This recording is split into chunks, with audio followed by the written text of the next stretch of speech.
In parts of the deep ocean, a male fish does not search for territory, he searches for a body. When he finds a female, he bites, and he never lets go. His tissue fuses with hers. Blood vessels connect. His organs shrink. He stops feeding on his own. From that point forward, he survives through her bloodstream, two nervous systems, one circulation. This is not metaphor. It is documented anatomy in several deep-sea anglerfish species. Why would evolution build something like this? To understand it, you have to understand the world it evolved in. Below 1,000 meters, sunlight never returns, food is scarce, encounters between individuals can be separated by vast stretches of darkness.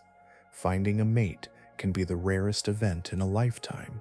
In that environment, independence can become a liability. Some species glow, some slow their metabolism, some grow transparent, and some abandon autonomy altogether. But what happens to individuality when survival depends on permanent attachment? How does a body allow foreign tissue to integrate without rejection? And what does evolution become when the boundary between self and host begins to dissolve? Tonight, we examine the deep sea creatures that survive by living inside others. But before we begin, if you enjoy calm and soothing explorations like this one, filled with wonder and science, I'd love it if you gave this video a gentle like and maybe tapped subscribe. It helps more curious minds find this peaceful little corner of the internet. And if you'd be so kind, let me know in the comments where you're winding down from tonight and what time it is there. It's always a joy to see how far across the world these stories travel. Now take a slow breath, let your shoulders soften, and together, let's descend into the deep ocean and examine how survival can blur the line between one body and another. Numbers describe this realm more faithfully than metaphors ever could. At 200 meters, the last usable traces of daylight fade into a dim blue residue, as if illumination itself has thinned beyond function. By 1,000 meters, even that memory is gone, replaced by a darkness so complete that vision loses relevance, like a sense the world has quietly decided it no longer needs. In this depth, existence is shaped less by what can be seen and more by what can be spared. Life here unfolds in vast spacing. A single creature may drift through a volume of water large enough to hold mountains on land and still encounter nothing living. Distance becomes a defining element of biology. Bodies are not only shaped by pressure and cold, but by absence, by the statistical unlikelihood of meeting another moving form. Time stretches accordingly. Years can pass without contact, without courtship, without competition. Survival is not a race, but a discipline of patience. Energy is treated as something almost sacred. Movement is measured, growth restrained, reactions deliberate. Muscle is costly tissue, bright coloration unnecessary, elaborate structures wasteful unless they serve a precise purpose. Many inhabitants live as if balanced on a narrow budget that must last an entire lifetime. Even digestion slows, as though the body itself understands arithmetic. Shelter is not something easily claimed. There are no forests of kelp, no reefs rising like cities. The landscape often consists of open water or wide plains of sediment where concealment depends on stillness rather than structure. Protection is achieved through subtlety, through transparency, through forms that resemble fragments rather than animals. Predators searching this environment rely less on sight and more on disturbance. A faint vibration, a chemical trace dissolving through the water, these become signals as clear as footprints in snow. Under such conditions, chance encounters carry enormous weight. When two organisms do meet, the event holds biological gravity. It represents nutrition, partnership, or continuation of a lineage. Evolution responds to this rarity with strategies that favor certainty over opportunity. Temporary contact can become lasting union. Fleeting proximity can transform into permanent arrangement. Traits that might seem excessive elsewhere become practical solutions here because repetition cannot be relied upon. Stability, rather than change, is the quiet architect of this world.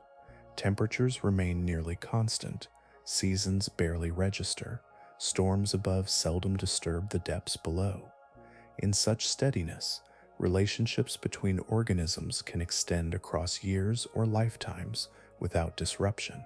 Long-term associations prove more reliable than solitary wandering. Cooperation, attachment, and internal habitation emerge not as curiosities, but as logical extensions of the environment's rules. Even reproduction adapts to this arithmetic of scarcity. When individuals are scattered across immense distances, locating a compatible partner becomes an achievement comparable to migration or metamorphosis. Mechanisms that secure that meeting, once it occurs, hold immense evolutionary value. The body itself may change to preserve the success of that moment, ensuring that a single encounter is enough. Chemical perception becomes a guiding language in this dim expanse. Molecules drifting through currents carry information about identity, readiness, and species. These signals travel farther than movement or sound, allowing organisms to sense possibilities long before contact occurs. The water acts as a slow messenger, delivering invisible introductions across the dark. Through all of this, the governing principle remains economy. Nothing is wasted, nothing is rushed. Every adaptation reflects negotiation with a habitat defined by distance, pressure, and limited chance. Forms that might appear unusual elsewhere settle here into quiet normalcy, shaped by conditions that reward persistence more than speed and certainty more than freedom. Long before it understands motion, the tiny male already carries his ending written into his body. He begins life complete, yet temporary, formed with organs that function only long enough to guide him toward another being. While other creatures grow toward independence, his design leans in the opposite direction, as if the future is not a place he will inhabit alone, but a destination shaped like someone else. He drifts through the water guided by chemistry rather than sight. Receptors along his snout read faint molecular traces, the way leaves read light, interpreting dissolving signals that spread outward from a distant female. Her presence exists first as a gradient, a subtle increase in meaning within the water itself. He follows that invisible slope with steady determination, each movement fueled by reserves that cannot be replaced. His body does not plan for retreat or delay. It is equipped for a single success. When contact finally occurs, it is immediate and decisive. His jaws close against her skin and remain there. The bite is not aggression, but arrival, not attack, but recognition. Enzymes begin their quiet work at the point of contact, softening boundaries that once defined two separate anatomies. Cells at his lips and her surface respond as though they have always belonged together, dissolving partitions and knitting tissue into a shared layer. What begins as pressure becomes adhesion. What begins as adhesion becomes union. Circulation soon follows. Capillaries from his body extend and meet hers, their walls thinning until fluids pass freely between them. Blood that once moved only through his own vessels now enters hers, and hers enters his, carrying oxygen, nutrients, and hormonal signals that synchronize their internal rhythms. His heart continues to beat, yet its labor changes character. It no longer serves an individual system, but contributes to a combined physiology, like a small tributary feeding a larger river. As this connection deepens, certain organs lose their purpose. His digestive tract, once capable of processing microscopic prey, begins to shrink from disuse. Tissue recedes, energy is conserved, structures simplify. His eyes, unnecessary in a life that will not require navigation, gradually degenerate, their complexity folded back into the economy of his form. Neural regions that once coordinated swimming and searching grow quieter, reducing in mass as their tasks disappear. The transformation is not violent. It resembles a slow exhale, a release of functions no longer needed. Dependence settles over him with gentle finality. Nutrients arrive through the bloodstream they now share, delivered without effort. Hormones circulating within her body pass into his and guide the timing of reproductive readiness. He becomes sustained entirely by her metabolism, a living extension supplied by currents he does not control. In exchange, he offers the single capacity his body preserves. His gonads remain intact and functional, waiting for signals that will prompt release. Everything else has yielded to that purpose. From the outside, the joined pair appears almost ornamental, a small form attached to a larger one, yet within that contact lies a complete physiological integration. Their tissues remain distinct in origin, but unified in operation. Molecules cross between them without resistance.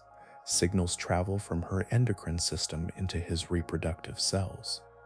What began as two separate organisms now behaves as one coordinated entity, shaped by evolutionary patience. This arrangement is not an anomaly or legend. It has been documented in multiple species, observed in collected specimens, and confirmed through anatomical study. Researchers examining these unions find fused skin, merged vessels, and reduced organs exactly as the process predicts. The evidence rests not in speculation, but in preserved structure, in the quiet testimony of bodies that record their own history. Attached in this way, the male no longer wanders, no longer searches, no longer feeds. His existence continues within the circulation of another life, sustained by her chemistry, aligned with her cycles, present as both partner and organ. In the stillness of that shared physiology, individuality softens, and survival takes on a form shaped entirely by union. Within most living bodies, vigilance is constant. Cells patrol internal landscapes with quiet precision, inspecting surfaces, sampling proteins, verifying identity. Any structure that does not match the molecular signature of self is marked, surrounded, dismantled. This surveillance unfolds endlessly, a silent census that preserves the integrity of the whole. Survival depends on it because unrecognized tissue can mean infection, invasion, or collapse. This principle holds across nearly all complex life. Skin grafts fail when signatures differ. Transplanted organs demand chemical persuasion before acceptance. Even identical twins possess subtle variations that immune cells can detect. The body is, by design, a careful guardian of its own borders, instructed from early development to distinguish self from other with exquisite sensitivity. Yet in certain anglerfish species, this rule softens until it almost disappears. Their physiology permits a union that would trigger immediate rejection in most vertebrates. When the small male joins permanently with the female, his tissues are not attacked or isolated. Instead, they are tolerated, integrated, sustained as though they had always belonged. The usual alarms remain silent. The reason lies deep within their genetic script. Analyses of their DNA reveal that several components typically responsible for immune recognition are reduced or altered. Genes associated with adaptive immunity, especially those guiding the detection of foreign cells, show signs of loss or modification. Proteins that in other animals would display identifying markers appear simplified. The internal watch that guards individuality has been gently dimmed. This change does not leave them defenseless. Their bodies still resist harmful microbes through other pathways, relying more heavily on innate responses that act broadly rather than selectively. It is a shift in emphasis, not an absence of protection. The system still defends, yet it no longer insists on strict separation between two compatible individuals of the same species. Acceptance replaces exclusion when the encounter matches a precise biological pattern. During attachment, cells from each partner meet at the boundary and begin exchanging signals. Surface molecules interact like complementary shapes, aligning.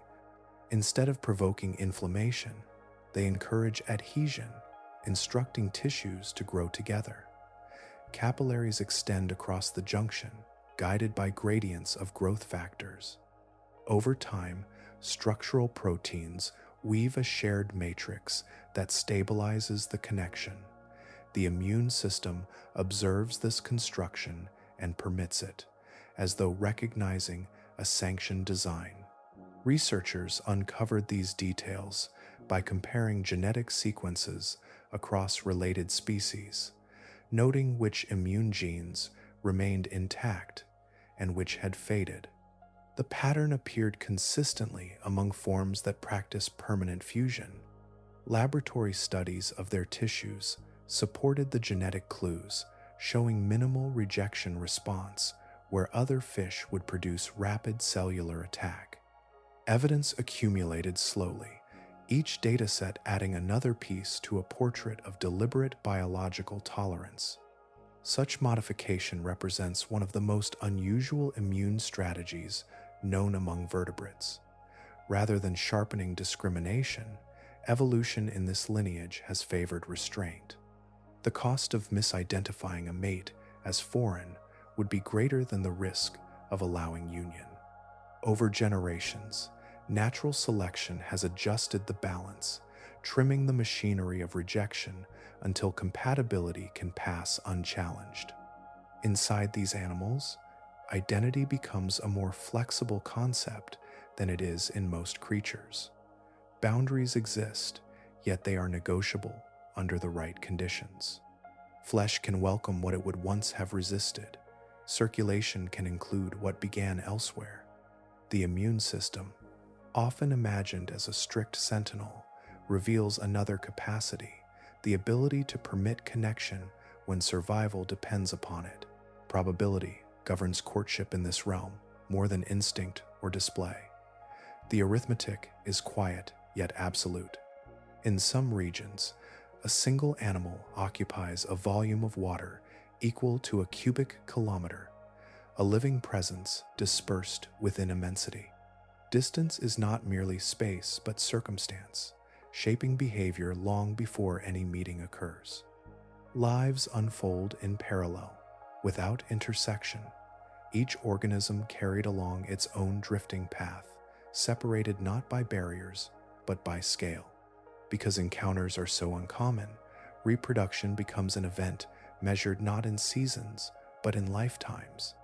An individual may mature, feed, avoid predators, and age without ever sensing another of its kind nearby.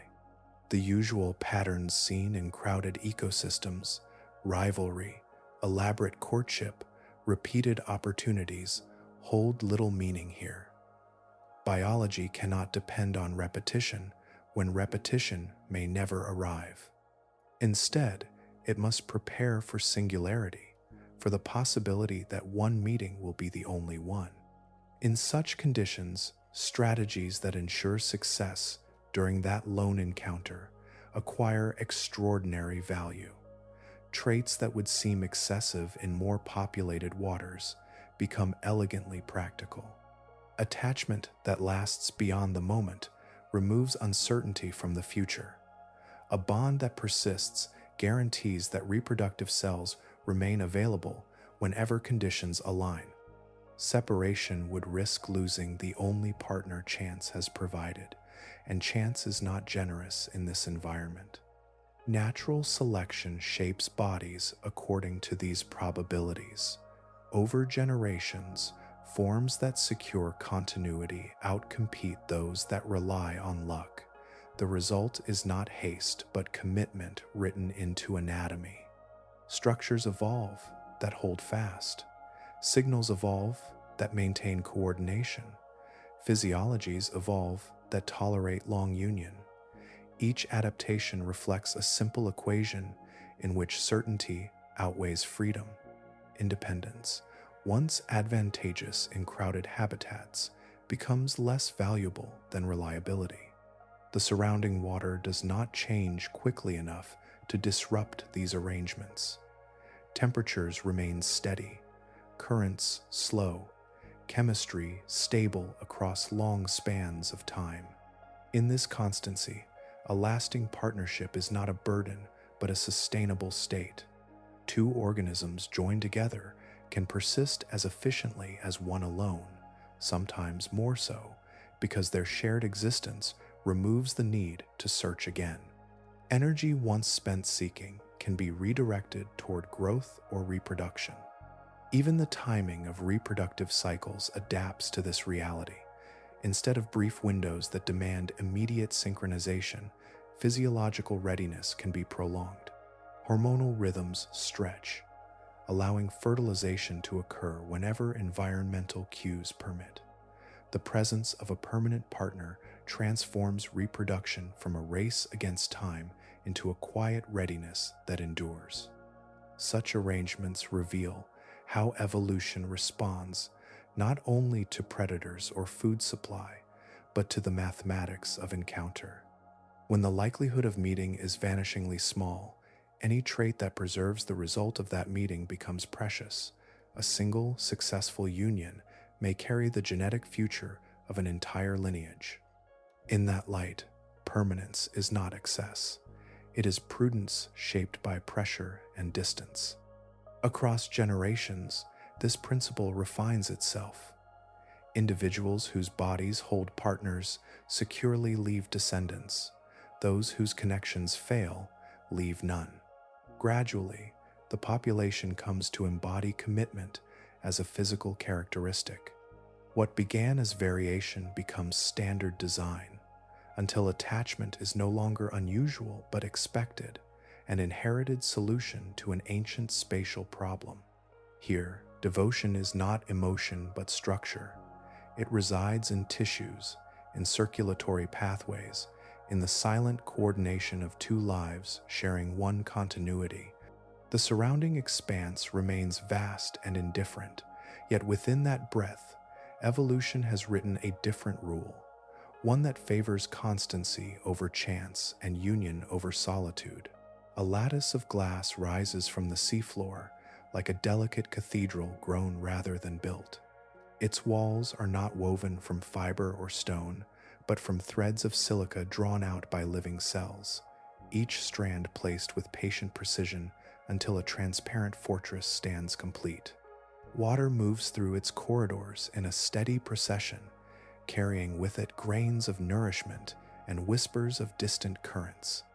Within this fragile architecture, something small approaches, guided not by urgency but by instinct shaped across generations. The visitor is a juvenile shrimp, scarcely larger than a drifting fragment. Its body is soft, flexible, capable of slipping through openings no wider than a grain of rice. It passes between the glassy beams and enters the hollow interior, a space protected from the roaming appetites of the outside world. The passage is easy at this size. Nothing resists its arrival. The sponge continues its quiet filtration, indifferent to the newcomer, as if the structure has always included this hidden chamber. Inside, the young crustacean settles into a life defined by stillness and provision. Currents drawn through the sponge's porous walls deliver a constant stream of microscopic food. Particles that escape the sponge's own feeding cells drift inward, becoming sustenance for the small resident. Shelter and nourishment coexist in the same place, removing the need for wandering. Growth begins almost immediately, fueled by this steady supply. With time, another shrimp often joins, entering through the same narrow gates while they still can. The pair matures together within the transparent halls, their bodies lengthening, shells thickening, limbs strengthening. As their size increases, the entrance that once admitted them becomes impossibly small. The geometry of the lattice does not expand, and their own forms cannot compress as they once did. Departure ceases to be an option, not through force but through simple proportion. They have grown into permanence. Life continues in quiet partnership. Many of these pairs consist of one male and one female, their coexistence arranged by chance encounter during youth. They share the interior like careful tenants, moving slowly along the inner walls, feeding from the same passing current, touching antennae in brief exchanges that maintain awareness of each other's presence. The sponge neither hinders nor assists them deliberately. It simply persists in its own rhythm, drawing water, capturing nutrients, releasing what it does not use. The shrimp contribute in subtle ways. As they move, they clear detritus from interior surfaces, preventing accumulation that might obstruct flow. Their feeding removes excess particles that could otherwise clog delicate channels. The relationship settles into balance, not through negotiation, but through compatibility of needs. The sponge remains unharmed, its tissues unpierced, its filtration uninterrupted. The inhabitants remain protected, supplied without effort, enclosed within walls no predator can easily breach. Years may pass like this, marked only by gradual growth and periodic molting. Each shed shell drifts to the bottom of the chamber, a pale echo of earlier size, before breaking apart and joining the fine sediment caught within the lattice. Outside, the wider world shifts in ways the pair never witnesses. Inside, conditions remain constant, a small domain of stability suspended within glass. Their entire adult lives unfold in this shared enclosure. They eat, mature, reproduce, and age without crossing the boundary they entered as juveniles. The structure that once served as refuge becomes horizon as well, defining the limits of their existence. Within those limits, survival is steady, companionship continuous, and the partnership between shrimp and sponge endures with the quiet persistence of something that fits so precisely it never needs to change. Geometry defines this dwelling before any resident arrives. Angles intersect with quiet precision, forming a rigid network that seems almost mathematical in its calm symmetry. The structure rises grain by grain as living tissue draws dissolved silica from surrounding water and lays it down in slender rods, each one locking into the next. Over time, these rods assemble into a framework so finely arranged that it resembles carved crystal rather than something grown. Light rarely reaches this depth, yet the architecture still holds a faint translucence, as if it remembers brightness from another world. Within that framework lies a protected interior, a hollow lined with smooth mineral walls. Openings remain narrow and carefully spaced, allowing water to pass while excluding larger intruders. Creatures that hunt by engulfing or crushing find no purchase here. The lattice distributes pressure evenly, its geometry absorbing force and dispersing it along intersecting lines. What appears delicate proves remarkably resilient, a fortress designed not through intention, but through incremental construction guided by cellular memory. Currents slip through the structure in steady streams. They carry suspended nourishment, minute organisms, and organic fragments drifting with the slow flow. As the water passes, the sponge's own tissues extract what they require, filtering sustenance with patient efficiency. The remainder continues inward, circulating through the hollow spaces before leaving again through upper openings. This constant movement refreshes the interior, keeping conditions stable and gently supplied. Nothing rushes, nothing stagnates. The entire dwelling breathes without lungs. Inside, the small inhabitants move with deliberate care along the mineral corridors. Their limbs brush against the walls, removing stray particles that settle between the glassy beams. This grooming is subtle yet continuous, a maintenance that preserves the openness of each passage. By clearing debris, they prevent blockages that could disrupt the flow. Their actions resemble quiet housekeeping, though no awareness of service exists. The behavior arises from instinct, shaped by generations that thrived within similar chambers. As years pass, both structure and residence persist together. The sponge continues adding new silica to reinforce its frame, thickening certain joints, repairing microscopic fractures, extending delicate branches where water movement proves favorable. The inhabitants age at a slower rhythm, molting and renewing their shells, adapting their movements to the contours that surround them. Time leaves its trace, not as decay, but as refinement, each season adding strength and familiarity. Predators drift nearby at intervals, sensing motion or chemical traces, yet the rigid lattice denies entry. Claws cannot widen the openings without breaking against the mineral rods.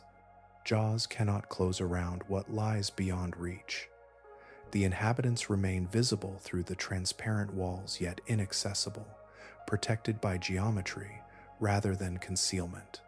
Safety here is not secrecy but structure, a physical equation that balances strength with permeability. The relationship settles into duration. Decades may pass with little alteration beyond gradual growth and the soft accumulation of mineral layers. The sponge endures as both shelter and scaffold, while its residents inhabit the same chambers through all stages of adulthood. Their presence does not harm the builder, nor does the builder restrict their essential needs. Each continues according to its own design, yet their lives interlock within the same crystalline boundary. In that shared enclosure, motion is gentle, nourishment constant, and time extended. The lattice holds its shape, the currents maintain their passage, and the inhabitants persist within a space defined by clarity and strength, a quiet union of living flesh and mineral architecture that remains stable through the slow turning of years. Openings that serve one purpose can quietly serve another. Along the soft body wall of a sea cucumber, a small circular passage expands and contracts with slow rhythm, drawing water inward and releasing it again. This orifice belongs to the animal's respiratory system, a doorway that ventilates delicate internal branches used for gas exchange. It is not designed for guests, yet in certain moments a slender figure approaches, hovering with patient precision as if reading the timing of each pulse. The visitor is a pearlfish, its body elongated and supple, its movements restrained to the gentlest undulation. When the aperture widens, the fish slips forward head first, aligning itself with the opening as though it were a current rather than a creature. In a single, smooth motion, it passes inside, disappearing completely, leaving the host's outer surface unchanged except for the faint closing of the ringed entrance. Within, the fish settles among the internal chambers, surrounded by soft tissue and slow circulating fluid. Some remain only briefly, using the interior as a temporary refuge. Others linger for extended spans, treating the host as a living shelter that moves slowly across the seafloor. The arrangement varies by individual and by species, yet it rarely leads to immediate harm. The sea cucumber continues its steady feeding, drawing sediment across its tentacles, digesting organic matter, releasing what it cannot use. Its internal guest rests quietly between excursions, neither fully integrated nor entirely separate. When darkness deepens in the surrounding water, the fish often departs to forage. It reverses its entry with careful control, slipping outward, tail first, until its entire length emerges again. Outside, it searches for small prey, crustaceans, worms, or fragments of organic debris, gathering nourishment that the host neither provides nor prevents. After feeding, it may return, guided by memory and chemical familiarity, re-entering the same passage and resuming its hidden position. The sea cucumber tolerates this presence with a kind of physiological indifference. Its tissues do not mount a violent response, nor do they welcome the intruder with specialized structures. Instead, they persist in their own processes, flexing and filtering as they would alone. In many cases, the fish causes little disruption, occupying spaces that do not interfere with essential organs. This balance places the relationship along a subtle spectrum, somewhere between neutrality and mild exploitation, depending on how often the guest feeds on the host's internal lining or steals particles meant for digestion. Such variability reveals a flexible strategy shaped by circumstance rather than strict dependence. The pearlfish is not bound permanently to a single host, nor is the host reliant on the fish. Their association forms and dissolves according to opportunity, guided by instinct and availability. One individual may visit several sea cucumbers across its life, while another may remain within one for long intervals.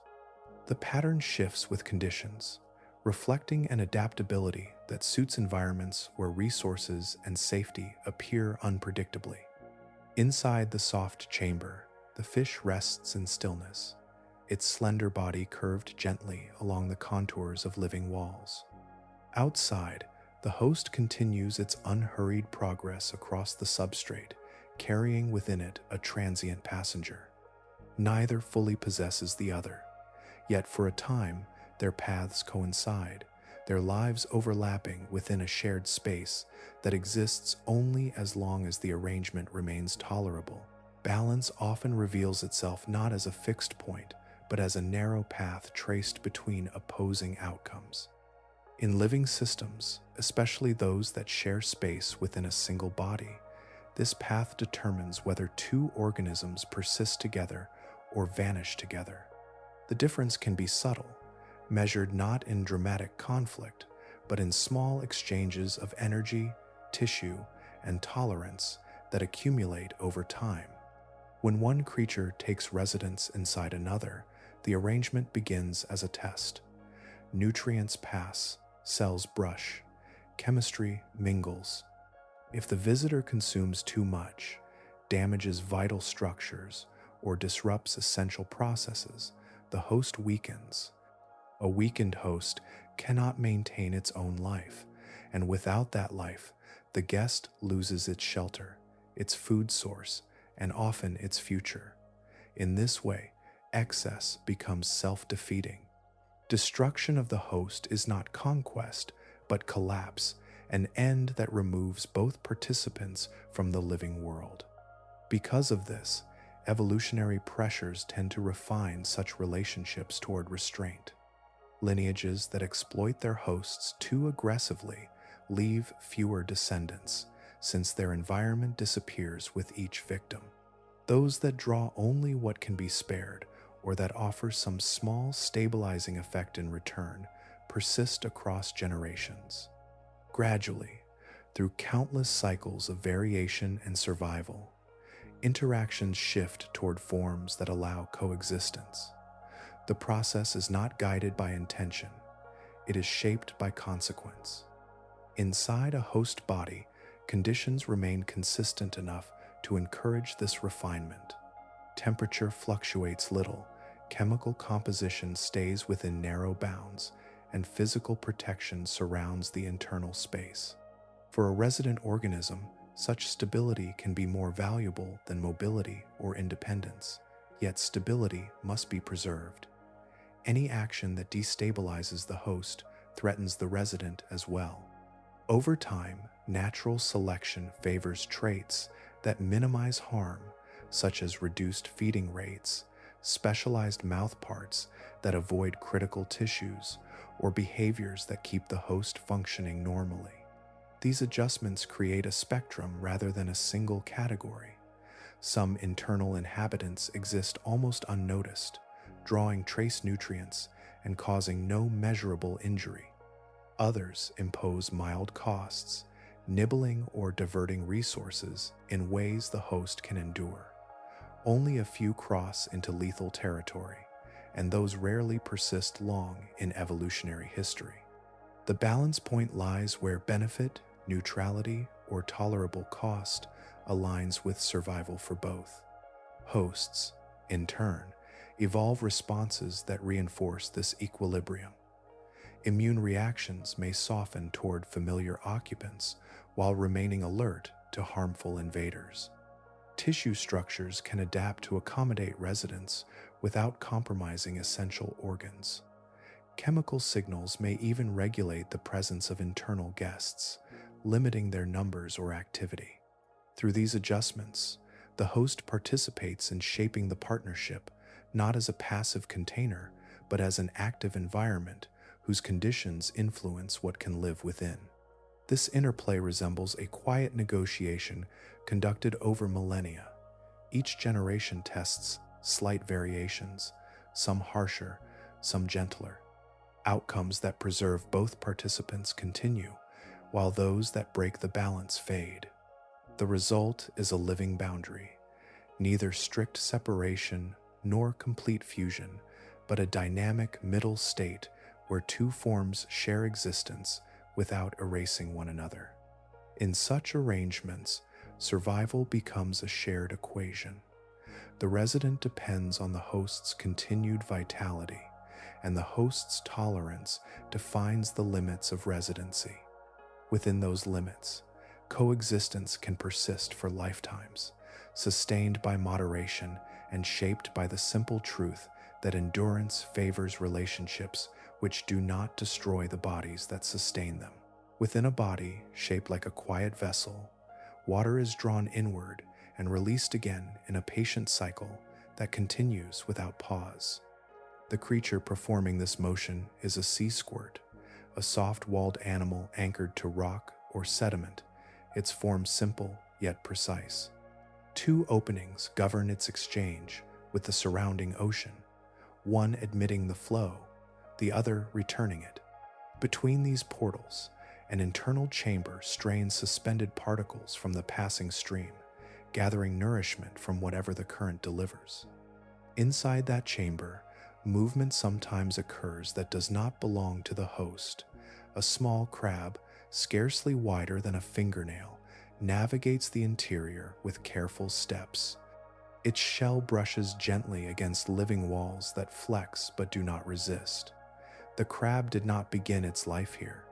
It entered when it was young, slipping through an opening large enough to admit it, guided by instinct and the faint promise of refuge. Once inside, it discovered a place where food arrived continuously and danger rarely followed.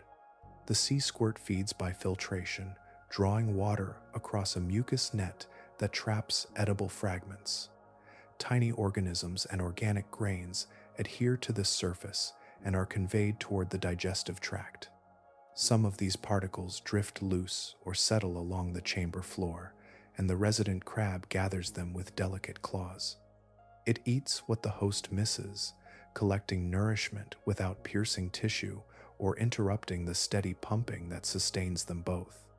In this way, the crab survives on the surplus of another's feeding, sustained by abundance that would otherwise pass unused. Protection surrounds it on all sides. Predators roaming the sea floor encounter only the outer tunic of the sea squirt, a casing often toughened with embedded minerals and bitter compounds that discourage biting. The crab rests beyond that barrier, concealed within living architecture. Its own defenses are minimal, its claws too small for combat, its movements too slow for escape. Shelter provides what armor and speed cannot. The host continues its quiet filtration, unaware or unconcerned, that a second life occupies its interior space. Tolerance defines this arrangement. The sea squirt does not mount an aggressive reaction against its tenant. Its tissues neither swell nor harden around the crab, and its feeding rhythm remains steady.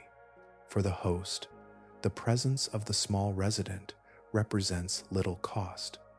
The crab does not consume vital structures or interfere with circulation.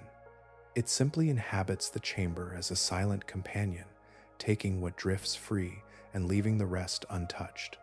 The balance persists because neither participant presses beyond the limits of what the other can endure.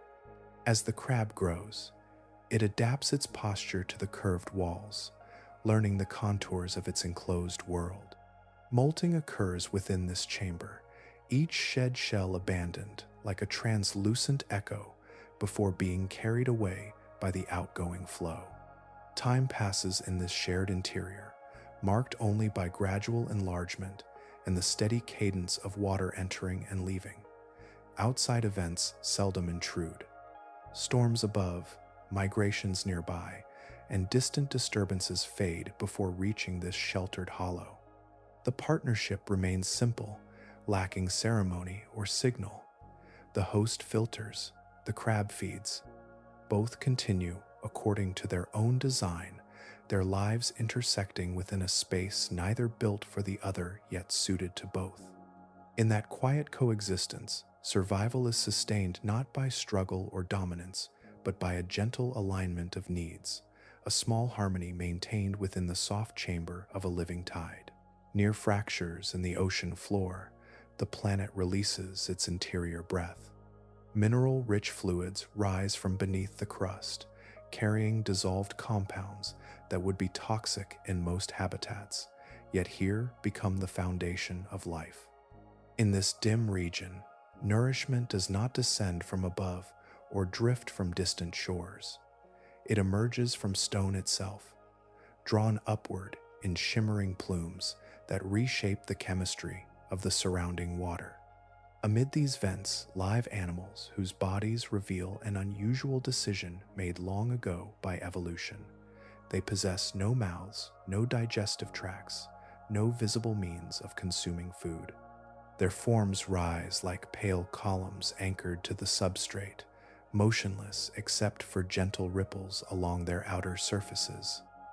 At first glance, they appear incomplete, as though essential structures were omitted. Yet within their tissues, an unseen community performs the work those missing organs would normally accomplish.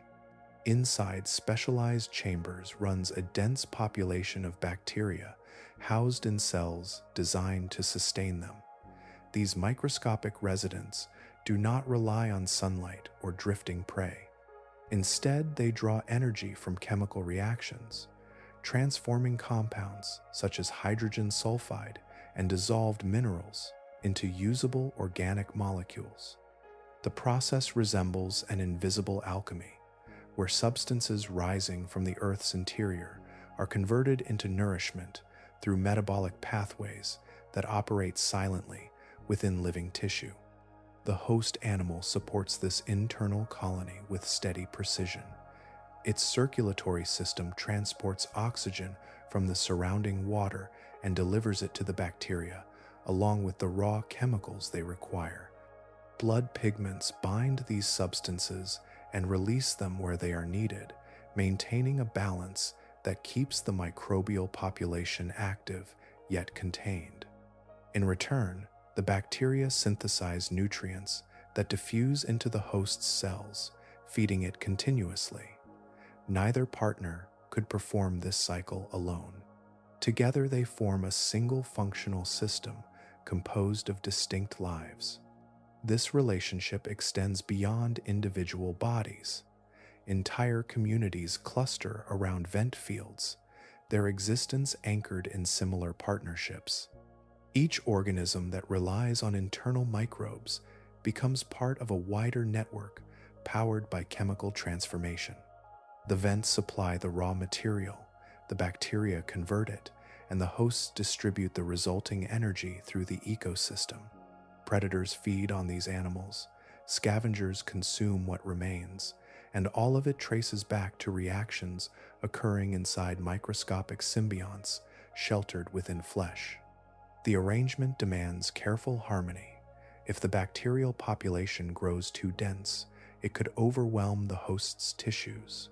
If it dwindles, the host would lose its only source of nutrition. Biological mechanisms regulate their numbers, adjusting growth rates and nutrient exchange so that both remain in equilibrium.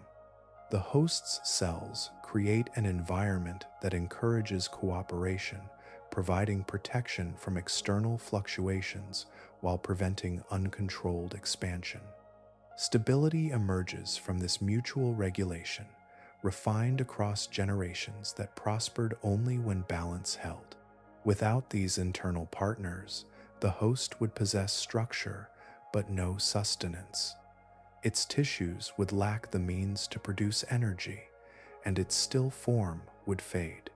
Without the host, the bacteria would lose shelter and access to the steady supply of oxygen and minerals that enable their metabolism. Each depends on the other, not as a convenience, but as a necessity. Their union is not temporary or optional. It is the condition that allows either to exist at all. In this hidden chemistry, life thrives without sunlight, sustained by alliances formed at scales too small for sight. The partnership unfolds quietly within living walls, converting heat and mineral into nourishment, sustaining bodies that in turn sustain others.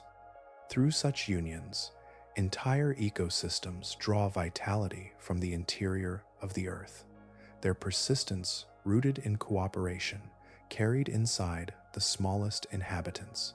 Long before bodies meet, molecules begin the conversation. In water where vision offers little guidance and sound travels without revealing shape, chemistry becomes the most reliable language. Each organism releases traces of itself into the surrounding sea, faint signatures composed of proteins, hormones, and metabolic byproducts. These substances disperse slowly, carried along currents that stretch their presence far beyond the limits of flesh. To another animal equipped with sensitive receptors, these drifting molecules form gradients of meaning.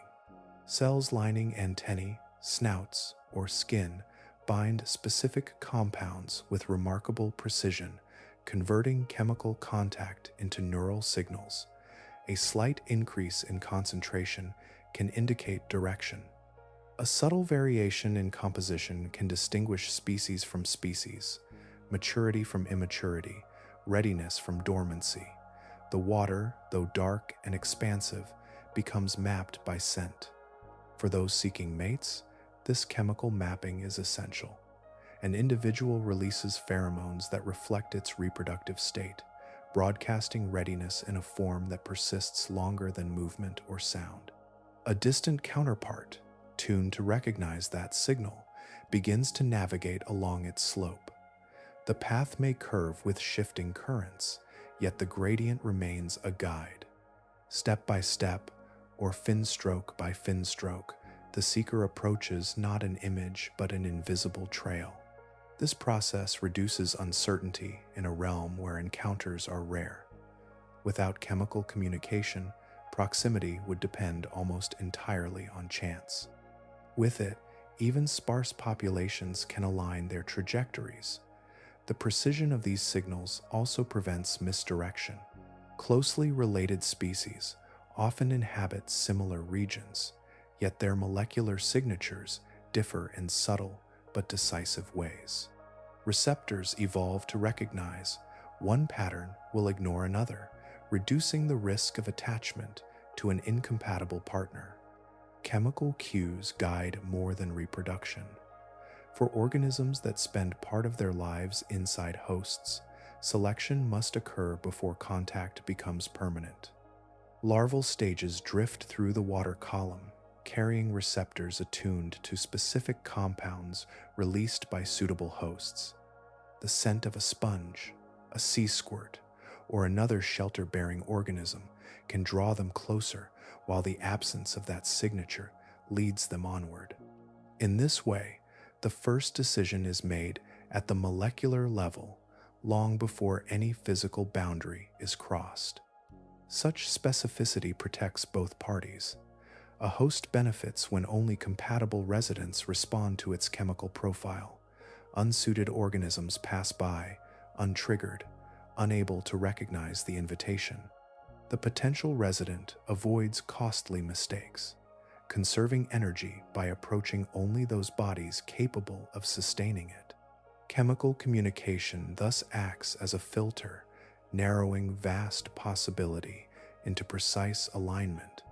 Within the water, these exchanges remain continuous and dynamic. Concentrations rise and fall with changes in current and activity. An injured individual may release altered compounds that signal distress. A reproductive cycle may shift the mixture of hormones entering the surrounding sea. Each variation modifies the chemical landscape, and those attuned to it adjust their behavior accordingly. This reliance on scent reflects adaptation to an environment where other senses diminish in value. Molecules persist where light fades, and they convey detail without requiring direct contact. Through them, animals locate partners, identify hosts, and avoid costly errors. Partnerships that might seem improbable in such vastness are quietly coordinated by signals too small to see, yet strong enough to shape entire life histories. Efficiency can shape a body as strongly as hunger or danger. In regions where resources arrive slowly and movement demands careful budgeting, any strategy that reduces effort becomes a quiet advantage. For certain animals, the most effective solution is not to construct a refuge or patrol a territory, but to reside within another living form whose existence already provides protection and supply. In such arrangements, the surrounding host becomes environment, shelter, and support combined into a single presence. Building a dwelling requires materials, time, and motion. Each grain gathered or filament secreted costs energy that must be replaced through feeding. A resident organism avoids this expense entirely. The host's body offers walls that do not need reinforcement and boundaries that repair themselves when damaged. Instead of investing resources in construction, the inhabitant directs its metabolism toward growth, maintenance, or reproduction. The energy saved is small at any moment, yet significant across a lifetime, especially where every reserve matters. Protection also comes without pursuit. Outside, an exposed animal must remain alert for predators, adjusting posture, color, or position to avoid notice. Inside a host, concealment is constant. The outer form absorbs attention, presenting its own texture and chemistry to the surrounding world, while the occupant remains hidden from view. Predators that might easily consume the smaller organism cannot reach it without first overcoming the larger body that encloses it. This layered defense reduces the need for rapid escape responses or costly defensive structures. Food, too, arrives with less effort.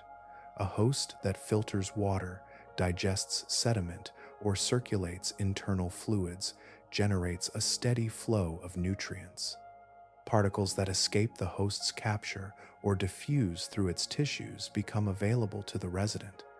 Instead of searching for scattered meals, the inhabitant feeds from a consistent supply delivered directly to its location. Such stability allows metabolic processes to proceed without interruption, supporting gradual development and reducing the risk of starvation during lean intervals. Travel is among the most expensive activities any organism performs. Locomotion demands muscular contraction, coordination, and fuel.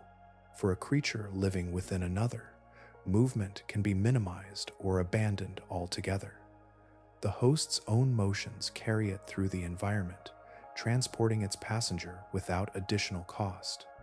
Even subtle shifts in position or orientation occur as part of the host's routine, sparing the resident from the need to expend energy on exploration or migration.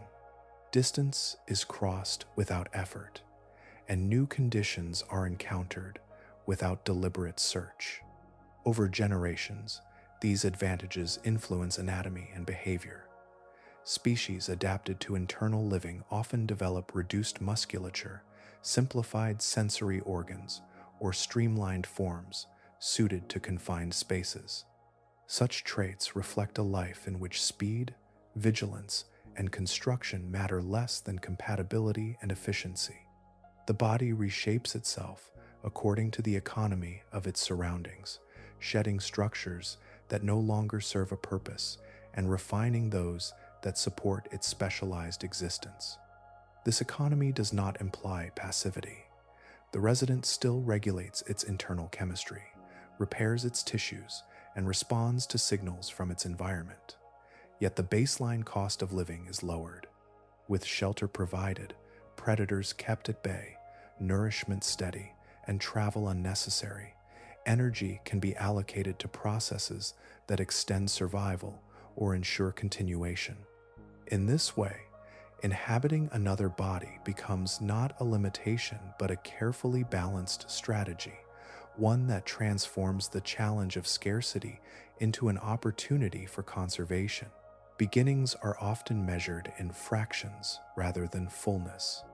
At the earliest stage of life, many marine organisms exist as forms so small they drift unnoticed, their bodies soft, flexible, and still unfinished. In this state, their scale grants access to spaces that later growth will close forever. What appears to be vulnerability becomes opportunity, because size determines which boundaries can be crossed and which remain sealed. A juvenile drifting through the water encounters surfaces and openings that an adult could never approach. Narrow passages admit it easily. Membranes part around it. Chambers receive it without resistance. The young body bends where a mature one would break, compresses where a larger frame would halt. Entry occurs during this brief interval, when dimensions align with architecture. The timing is not accidental. Developmental cycles have been shaped so that mobility and smallness coincide with the instinct to seek a host. Once inside, growth continues as naturally as it would in open water. Cells divide, tissues expand, structures strengthen. The difference lies not in the process, but in the setting. The surrounding space, once spacious relative to the juvenile form, becomes gradually more confined as the resident enlarges. Walls that once seemed distant draw closer. Corridors that once allowed turning now guide movement. Eventually, the proportions reverse. The inhabitant becomes too large to pass back through the same route it used to enter. This transformation is not a trap, but a transition. The juvenile stage is designed for exploration and access, while the later stage is adapted for residence. Limbs may shorten, muscles may simplify, sensory systems may shift toward detecting conditions within rather than beyond. The body matures in harmony with its enclosure, reshaping its priorities to match a life spent in one place. The closing of the exit is less a loss than a signal that the search has ended. Early moments, therefore, carry unusual importance. A missed opportunity during youth may never return because the adult form lacks the capacity to enter. Selection acts strongly on this period, favoring individuals whose instincts guide them accurately while they are still small enough to succeed. Chemical recognition, subtle tactile responses, and precise timing all converge during this stage, directing the juvenile toward a compatible host before growth narrows its options. Within the host, stability often replaces uncertainty. Conditions remain steady, nourishment arrives consistently, and external dangers fade into distance. These advantages reward those that entered successfully while they were small. Those that did not must continue elsewhere, relying on different strategies shaped by their own life histories. In this way, size at the right moment determines not only location but destiny. The pattern appears across many forms that share space with other organisms. Larvae, hatchlings, and early juveniles serve as the dispersing phase, equipped for travel and entry. Adulthood becomes the settled phase, structured for persistence rather than exploration. The shift from one to the other occurs gradually yet decisively, guided by growth that alters what the body can and cannot do. So, the smallest stage carries the greatest freedom. It is the only time when passage is possible, when boundaries yield, when entry can be achieved. As development proceeds, that freedom condenses into permanence, and the dwelling chosen during youth becomes the world that remains. Every union that grants security also narrows possibility. To live within another body is to exchange certain freedoms for steadiness, to anchor one's survival to rhythms not entirely one's own. What appears efficient from the outside carries quiet costs within.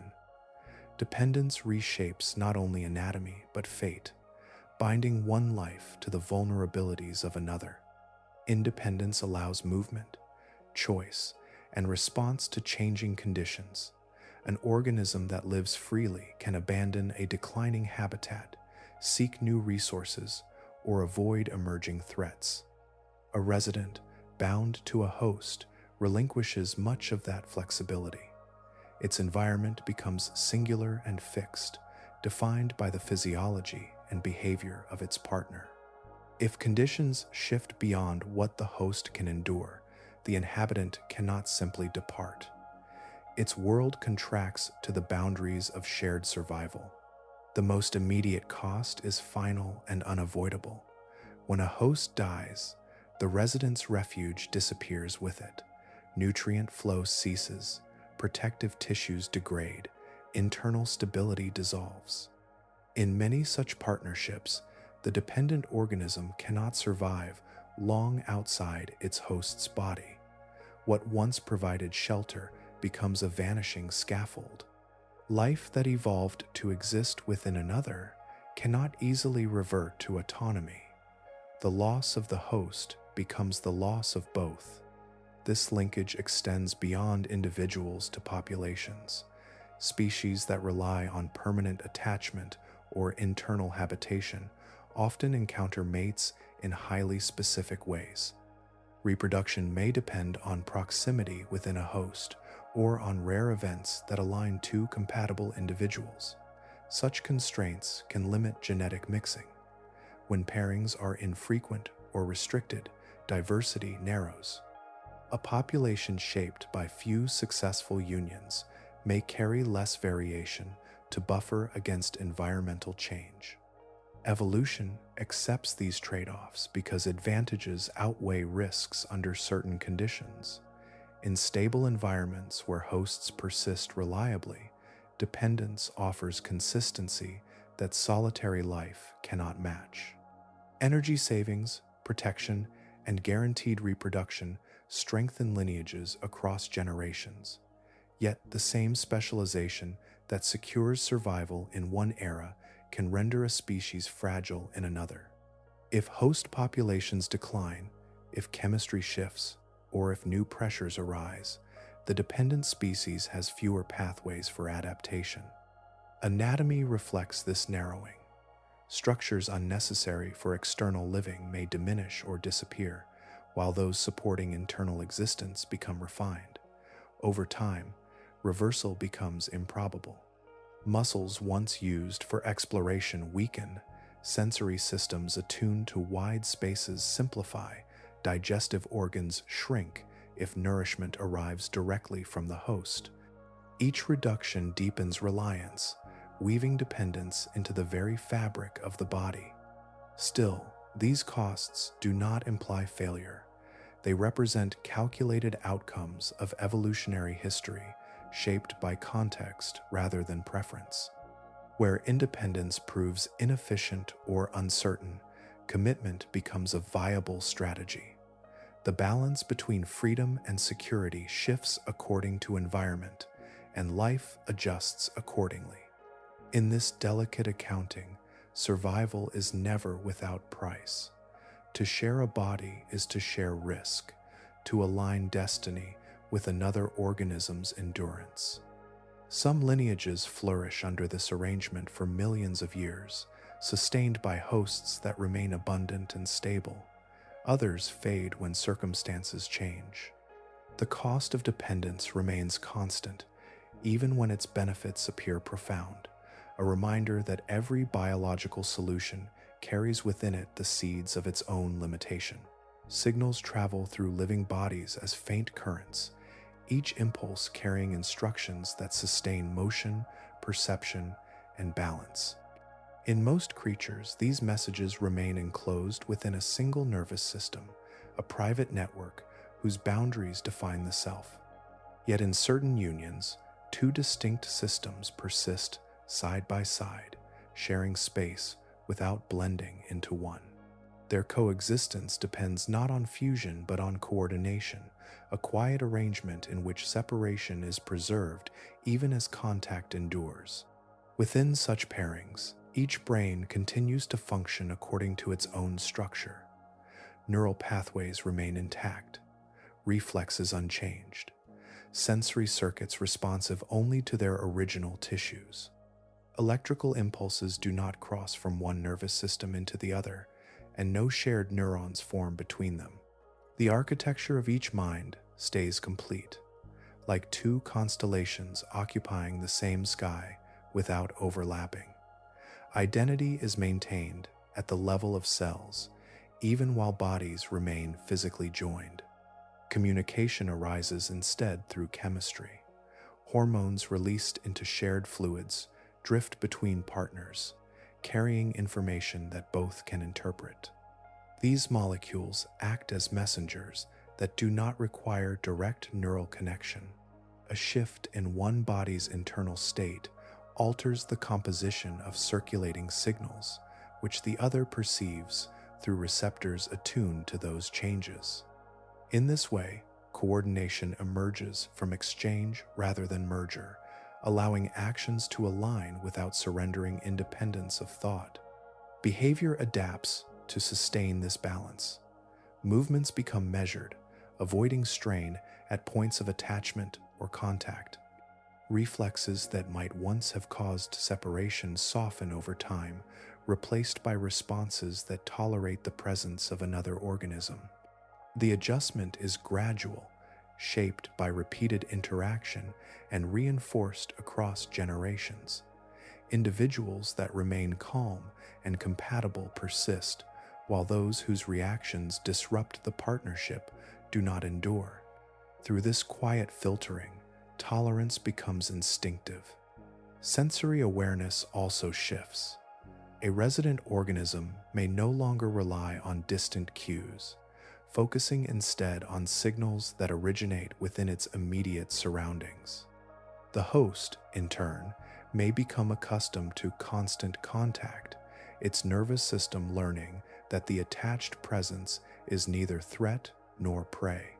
Neural circuits associated with alarm or rejection diminish in activity, replaced by steady patterns that treat the partner as part of the normal environment. Adaptation occurs not by adding new structures, but by adjusting how existing ones respond. Timing plays a role as well. Hormonal cycles often synchronize, aligning physiological states so that both organisms function in compatible rhythms. This synchronization does not require conscious control. It arises from shared chemistry, from molecules that diffuse across tissues and influence gene expression, metabolism, and reproductive readiness. The result resembles a duet performed by separate musicians who follow the same tempo without sharing a score. Even so, individuality remains intact. Each brain retains its own perceptions, its own internal signals, its own silent activity. The union does not erase distinction. It simply establishes conditions in which distinction does not lead to conflict. Two nervous systems occupy one physical arrangement, each maintaining its circuitry while responding to the chemical language they exchange. Through this arrangement, coexistence becomes stable. Coordination replaces competition, tolerance replaces defense, and communication flows through molecular pathways rather than shared nerves. The partnership persists because neither system attempts to dominate the other. Instead, they continue in parallel, distinct yet attuned, sustaining a living balance shaped by separation that endures within connection. Stone sometimes remembers what water forgets. Long after soft tissues fade and motion ceases, mineral traces persist, preserving outlines of lives once joined. Within layers of ancient seabed now lifted into rock, paleontologists find delicate patterns that hint at partnerships older than many modern species. These impressions do not show movement or color, yet they record relationships etched into structure, silent testimonies of cooperation from eras when the oceans held very different forms. Among the most revealing are fossilized corals, whose skeletons built reefs across prehistoric seas. When sliced and examined under magnification, some specimens display narrow tunnels and chambers winding through the hardened framework. These passages are not random fractures. Their edges are smooth, their paths deliberate, their shapes consistent with biological origin. They suggest that small organisms once lived within the coral's living tissue or skeletal matrix, sheltered there as the colony grew layer by layer around them. The positions of these cavities reveal timing. Many occur in patterns that follow the coral's growth bands, indicating that the inhabitants entered early and remained as the host expanded. As new mineral layers formed, the guests were enclosed deeper within the structure, their spaces preserved as permanent hollows. Such evidence implies coexistence rather than intrusion, since damage caused after death would cut across layers rather than align with them. The stone record's not an accident, but a shared history. Other fossils show similar signs. Ancient shells bear markings of tiny residents that once occupied their interiors. Stromatolites, layered formations created by microbial communities billions of years ago, contain textures suggesting multiple species living together in close association. Even trace fossils, faint impressions left by movement or growth, sometimes intersect in ways that indicate one organism's path followed another's form. Across geological time, these clues accumulate, pointing toward a recurring pattern of life within life. The scale of these records stretches far beyond human chronology. Some coral fossils, preserving evidence of internal partnerships, date back hundreds of millions of years to periods when continents lay in unfamiliar arrangements and the atmosphere held different proportions of gases. Yet despite those changes, the fundamental principle remains recognizable. Organisms sharing space for mutual or tolerated benefit is not a recent innovation, but a strategy woven deeply into evolutionary history. Such longevity suggests that symbiosis offers advantages stable enough to endure across shifting climates and mass extinctions. Lineages that practiced it survived upheavals that erased many solitary forms. When environments altered, partnerships sometimes provided resilience, allowing combined systems to adjust where individuals alone might fail. The fossil record cannot reveal every detail of these interactions, yet the persistence of their traces indicates that they were not fleeting experiments, but enduring arrangements. Interpreting these signs requires patience and inference. Researchers compare modern species with ancient structures, seeking parallels between living relationships and fossilized patterns. A tunnel in stone may correspond to the position of a soft-bodied inhabitant now known from present oceans. A repeated cavity shape may match the dimensions of a species that still forms similar associations today. Through such comparisons, the past becomes legible, its quiet inscriptions translated into biological narratives. Seen across these immense spans, symbiosis appears less like an exception and more like a constant thread.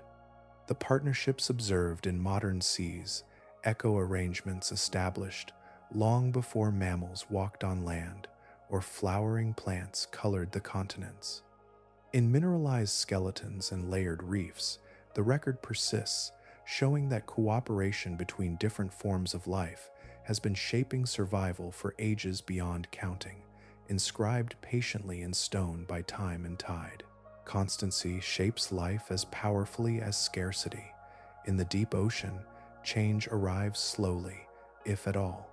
Temperatures remain nearly uniform across vast stretches of space and time, hovering within narrow margins that seldom fluctuate. Unlike coastal waters, stirred by storms, or sunlit layers, warmed and cooled by seasons, these depths exist in quiet equilibrium. Organisms living here experience an environment that shifts more by gradual drift than by sudden disruption. Such thermal stability reduces the need for rapid adaptation. Metabolic processes operate within steady parameters, enzymes functioning without the strain of repeated adjustment.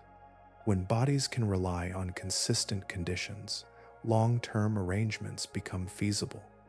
Partnerships that require sustained coordination are less likely to be interrupted by abrupt environmental swings. A bond formed in one season does not face dissolution in the next, because the surrounding world remains essentially the same. Disturbance, too, is limited. Waves generated by distant winds dissipate before reaching these depths. Storms rage above, yet leave little imprint below. Even geological activity, while dramatic near certain vents or ridges, affects only localized areas. Much of the deep sea experiences prolonged calm, with currents flowing in measured patterns rather than turbulent bursts. In this steady setting, organisms that join together can maintain proximity without constant threat of separation. Competition also tends to be reduced compared to more crowded habitats. Sparse populations mean fewer rivals contending for identical resources. When two species or individuals establish a partnership that shares shelter or nutrients, the arrangement may face little external challenge. Without intense pressure from competitors, cooperative strategies can persist untested for long spans. The absence of frequent encounters with new or aggressive neighbors allows established relationships to stabilize and refine. Chemistry contributes another layer of predictability. Salinity, pressure, and dissolved mineral concentrations remain remarkably consistent across wide areas. This chemical steadiness supports metabolic compatibility between partners. Organisms exchanging nutrients or signals through shared fluids can depend on those fluids maintaining reliable composition. Sudden shifts in acidity or oxygen levels, common in shallower waters influenced by tides and runoff, are rare here. Stability at the molecular level reinforces stability in biological connections. In such an environment, time itself becomes an ally of partnership. Structures that bind individuals together, whether through physical attachment or internal habitation, are not constantly tested by extremes. Instead, they are shaped by gradual selection, fine-tuned to conditions that persist year after year. The costs of maintaining a bond are offset by the low likelihood of environmental upheaval. Commitment, once established, can endure without frequent renegotiation. This does not imply uniformity everywhere, But across much of the deep sea, predictability defines existence. Organisms evolve within a framework where change is subtle and continuity dominates. Under these circumstances, long-term biological alliances offer advantages that outweigh their risks. Energy conserved through cooperation can be invested in growth and reproduction rather than defense against sudden change. Thus, the deep ocean becomes a landscape that quietly rewards durability. Stable temperatures, limited disturbance, modest competition, and consistent chemistry combine to create conditions where enduring partnerships are not merely possible but advantageous. In this stillness, bonds can lengthen into lifetimes, and lifetimes can unfold within arrangements that remain intact through the slow turning of the planet above. Chance often begins what biology later refines, in the immense stretches of water where organisms drift at the mercy of slow currents. Meetings do not occur because they are planned. They occur because motion intersects with motion, because one small body passes near another at the same moment. These encounters are not guided by intention or foresight.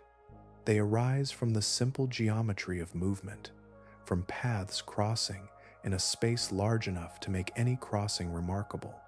A juvenile seeking a host cannot survey its surroundings in the way a land animal might scan a landscape.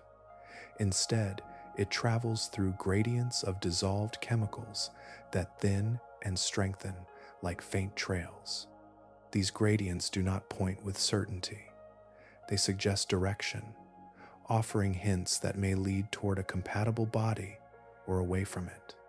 The young organism follows these shifting cues, adjusting course as concentrations rise or fall, drifting closer to what might become its future environment.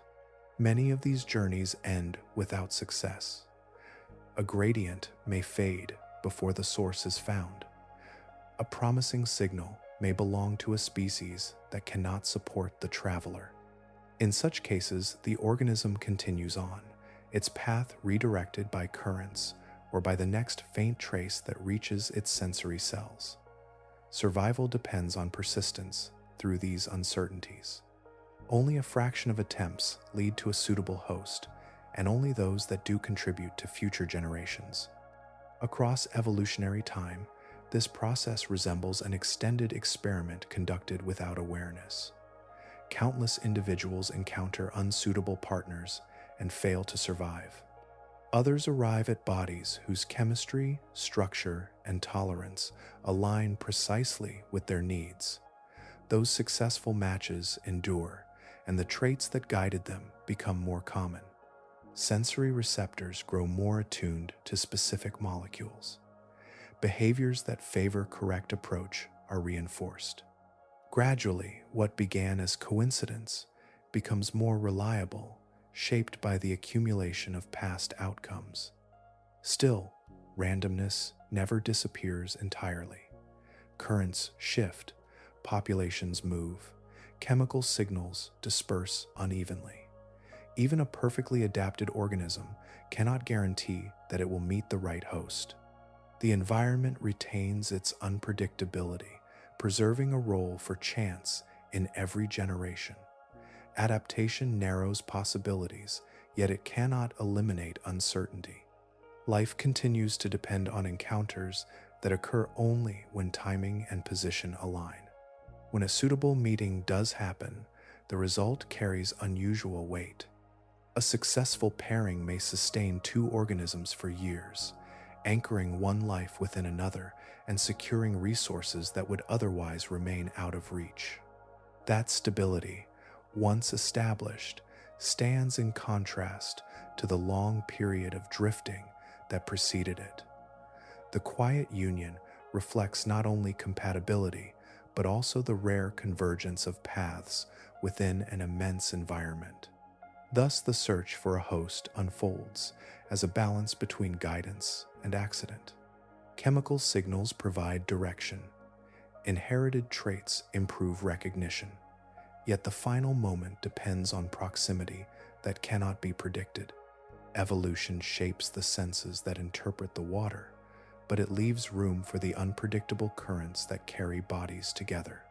In this interplay, survival emerges from both design and chance, each shaping the other across generations. Not every union that begins in promise continues in harmony. Within the quiet processes that join two organisms, there exists the possibility of refusal, a subtle resistance that arises when compatibility proves incomplete. Living tissue recognizes patterns with remarkable sensitivity, and when those patterns do not align closely enough, acceptance gives way to defense. Cells tighten their boundaries, chemical signals shift, and what might have become a lasting association dissolves before it can fully form. Rejection may occur swiftly or unfold slowly. In some cases, the host detects unfamiliar molecular signatures and responds by isolating the intruder, surrounding it with specialized cells that restrict movement and access to nutrients. The visitor, unable to integrate, weakens and disappears. In other instances, the response is gentler but no less decisive. The host alters its internal chemistry, creating conditions unsuitable for the resident's survival. Temperature, acidity, or available compounds change just enough to discourage continued presence. The outcome is separation, achieved through physiology rather than force. Misidentification can also lead to failure. Chemical cues that guide organisms toward appropriate partners are precise, yet not infallible. A drifting individual may follow a gradient that resembles the signal of a compatible host but belongs instead to a species whose internal environment differs in crucial ways. Entry may still occur if the physical structure allows it, yet once inside, the mismatch becomes evident. Nutrients may be absent, or defensive compounds may accumulate. What seemed like a suitable destination reveals itself as inhospitable, and the visitor must depart if it can, or perish if it cannot. Such unsuccessful encounters leave no descendants to repeat the attempt. Evolution records outcomes not in memory, but in lineage. Traits that lead to incompatible pairings gradually diminish, while those that favor accurate recognition persist. Over many generations, this quiet filtering shapes the precision of sensory systems and behavioral responses. The process resembles a vast sorting conducted across time, in which only the combinations that sustain both participants continue forward. Some partnerships represent evolutionary paths that once functioned but no longer do. Environmental shifts, changes in host populations, or alterations in chemistry can render a formerly stable relationship untenable. Species highly specialized for a single host may find themselves without support if that host declines. Their adaptations, once advantageous, become limitations. Without the flexibility to seek alternatives, such lineages may fade, leaving only faint traces in genetic records or fossil impressions. These endings are not abrupt catastrophes, but gradual conclusions, the closing of a strategy that no longer aligns with present conditions. Even within living populations, partial failures occur. A resident may attach successfully, yet fail to synchronize with the host's internal rhythms. Nutrient exchange may remain inefficient, or growth rates may fall out of balance. In these cases, the partnership persists only briefly, dissolving before it can stabilize. The individuals involved do not contribute to future generations, and their particular combination of traits passes quietly out of existence. Through these outcomes, the boundaries of compatibility become clearer over time. Rejection refines tolerance, misidentification sharpens recognition, and unsuccessful unions narrow the range of viable forms. What remains are relationships capable of enduring without harm, shaped by countless trials that ended unseen. In this way, failure participates in the same slow shaping as success, guiding evolution toward arrangements that can persist within the delicate conditions of shared life. Discovery in the deep ocean began not with descent, but with invention. Long before humans could approach such depths, curiosity turned toward engineering, toward the creation of instruments capable of entering regions where pressure would crush unprotected bodies and darkness would swallow ordinary sight. The knowledge gathered there did not arrive through a single breakthrough. It emerged gradually, shaped by machines designed to endure conditions no surface-dwelling organism could tolerate. Remotely operated vehicles glide through these waters with steady precision, tethered to ships far above by cables that transmit power and information. Their metal frames withstand immense pressure, while articulated arms allow them to collect specimens, adjust instruments, or gently interact with fragile organisms. Guided from afar, they move with patience rather than haste, illuminating their surroundings with controlled beams that reveal forms once hidden beyond reach. Each movement is deliberate, every observation transmitted upward as a stream of data that transforms distant mystery into visible detail. Submersibles carry observers directly into these environments. Encased in reinforced spheres, researchers descend slowly through layers of water until the familiar world fades entirely. Thick viewports provide narrow windows onto landscapes rarely seen, allowing human eyes to witness interactions previously known only through indirect evidence. Inside these vessels, instruments record temperature, chemistry, and movement, building a layered understanding of how life persists under such extreme conditions. The presence of observers does not alter the organisms they study, yet it changes human perception, turning abstraction into experience. Cameras designed for great pressure extend this reach even further. Their housings protect delicate electronics, while lenses capture images in near absence of light. Some remain fixed for long periods, documenting behavior over hours or days. Others travel with robotic explorers, recording close details of anatomy and interaction. High-sensitivity sensors detect faint bioluminescence, revealing patterns of glow that would otherwise pass unnoticed. Through these images, scientists observe partnerships, attachments, and internal living arrangements with clarity once impossible. Genetic sequencing adds another dimension, one that does not rely on sight at all. Samples collected from deep-dwelling organisms are analyzed in laboratories where their DNA is read like a long coded text. Patterns within these sequences reveal relationships between species, adaptations to pressure and chemistry, and modifications that allow unusual forms of coexistence. By comparing genes across populations, researchers identify which traits support partnership and which prevent it.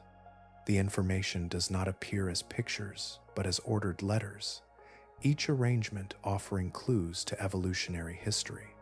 Together, these technologies form a network of perception that extends human senses into realms once inaccessible. Mechanical limbs substitute for hands, lenses replace eyes, molecular analysis stands in for direct observation. The deep ocean remains distant, yet through these tools its inhabitants become knowable, their interactions recorded with precision rather than speculation. What was once inferred from fragments can now be seen, measured, and compared. Progress arrives quietly through improved materials, refined software, and patient investigation. Each expedition adds a small piece to a growing record, and each instrument contributes its own form of insight. The secrets of organisms that live within others, once hidden by depth and pressure, gradually come into view, not through conquest or intrusion, but through careful design and sustained curiosity, the unseen world reveals itself, one observation at a time. Maps suggest completeness, even when they conceal vast absence. On most charts of the ocean floor, broad regions appear as smooth gradients of color, their shapes softened into approximations. Yet these images represent only fragments of what lies below.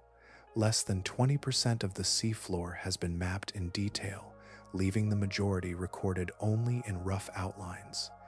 Beneath those simplified contours extend ridges, valleys, and habitats whose exact forms remain unseen, their inhabitants uncounted and unnamed.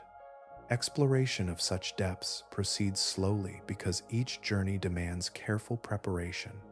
Vessels must carry specialized equipment, crews must train for precise operation, and weather must allow safe passage across long distances. Once on site, descent itself takes time, as instruments or submersibles travel downward through kilometers of water before reaching the bottom. Every expedition represents years of planning condensed into a brief window of observation. The rarity of these opportunities limits how often scientists can return to the same place, making repeated study difficult. Distance compounds the challenge. Many deep regions lie far from shore, requiring ships to cross open ocean for days or weeks. Supplies, fuel, and personnel must all be transported together, turning each voyage into a complex logistical effort. Even after arrival, only a small area can be examined at once. The seafloor spans such immense breadth that a single expedition might survey only a tiny fraction of it, leaving surrounding terrain untouched. Fragility adds another layer of restraint. Organisms adapted to high pressure and stable chemistry can be sensitive to disturbance. A mechanical arm that grips too firmly, or a current stirred by propellers, can damage delicate structures that took years to form. Researchers therefore move with deliberate care, minimizing contact and limiting collection. Observation often replaces sampling, and patience replaces speed. Protecting these environments becomes part of the scientific process, ensuring that discovery does not erase what it seeks to understand. Technological limits also play a role. Instruments must withstand crushing pressure, near freezing temperatures, and corrosive seawater. Materials strong enough to endure such conditions can be heavy or costly, restricting how many devices can be built and deployed. Data transmission through thick layers of water remains slow compared with communication through air or space, so information gathered below travels upward gradually. Each improvement in design expands access, yet progress remains incremental rather than swift. Knowledge accumulates in pieces, assembled from scattered observations separated by distance and time. A specimen retrieved from one trench may hint at behaviors occurring elsewhere, but confirmation requires another expedition. A single photograph may reveal a new interaction, yet understanding its full context demands additional study. The process resembles the gradual formation of a mosaic, each tile placed carefully, the overall picture emerging only after many years. Because of these constraints, the deep ocean retains much of its quiet privacy. Vast areas remain unvisited, their communities continuing their lives beyond direct human witness. Scientists know enough to recognize the richness that exists there, yet also enough to understand how much remains undiscovered. This balance of knowledge and mystery defines the present moment of exploration, where each new observation expands understanding while revealing how wide the unknown still stretches. Change in the ocean often begins invisibly, unfolding not as a sudden event, but as a gradual shift in chemistry and temperature that living bodies register long before it becomes obvious. Even in regions far below the surface, where conditions once seemed nearly constant, subtle alterations can ripple through biological systems. These environments rely on balance so precise that small variations may carry consequences far beyond their scale. Warming water, even by a fraction of a degree, can influence metabolic rates. Chemical reactions within cells proceed faster as temperature rises, altering how organisms use energy and how quickly they grow or reproduce. For species adapted to narrow thermal ranges, such acceleration may strain physiological limits. Processes that once aligned smoothly with available resources can fall out of rhythm, creating mismatches between demand and supply. In partnerships where two organisms depend on synchronized function, this shift may disturb the coordination that sustains them. Acidification introduces another layer of change. As dissolved carbon dioxide increases, seawater chemistry adjusts, affecting the availability of carbonate ions and altering pH levels. These changes influence how minerals form and how biological molecules behave. Structures built from calcium compounds may become more difficult to maintain, and chemical signals used for recognition or communication may disperse differently. Organisms that rely on precise molecular cues could encounter confusion, their usual pathways blurred by altered conditions. In areas shaped by geological activity, stability depends on the steady flow of mineral-rich fluids. If tectonic patterns shift or circulation patterns change, the chemistry of these emissions may vary. A slight difference in composition can affect the microorganisms that process these compounds, and any disruption to those microbes can cascade outward to the larger organisms that rely on them.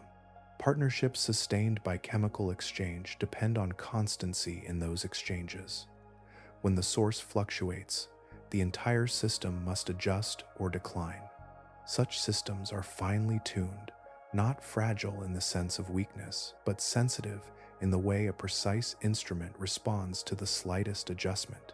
Their components evolved together under conditions that changed slowly over immense spans of time. Rapid alteration, even if modest in magnitude, compresses that timeline. Adaptation that once unfolded across thousands of generations may now be required within far fewer. Some lineages possess enough variability to accommodate new circumstances, while others may find their inherited traits less suited to the revised environment. Because many of these partnerships depend on shared chemistry, their resilience is tied to the stability of surrounding water. Nutrient availability, dissolved gases, and mineral concentrations all influence how well two organisms can coexist. If these factors shift simultaneously, the challenge multiplies. A relationship balanced on precise exchange may falter when the proportions change, not through failure of either participant, but through alteration of the medium that connects them. In this way, environmental transformation can reach even the most secluded habitats. The deep ocean does not remain entirely separate from global processes. Heat distributes gradually through currents, and chemical changes spread through mixing layers. What begins near the surface can, over time, extend downward, touching communities that evolved in long-standing equilibrium. Within those depths, life continues its patient adjustments, responding to each subtle change as it arrives, maintaining its quiet persistence within a world that is slowly, steadily shifting. Layers define this world more clearly than boundaries. Life in the deep does not stand as isolated figures scattered across empty space. Instead, it arranges itself in nested relationships, each level contained within another, each dependent on conditions shaped beyond its own body.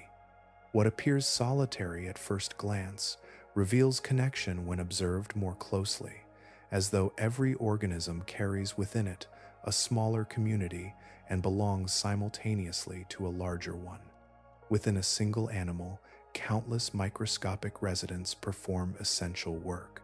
Bacteria inhabit tissues, digestive cavities, and protective surfaces, transforming compounds, producing nutrients, and stabilizing internal chemistry.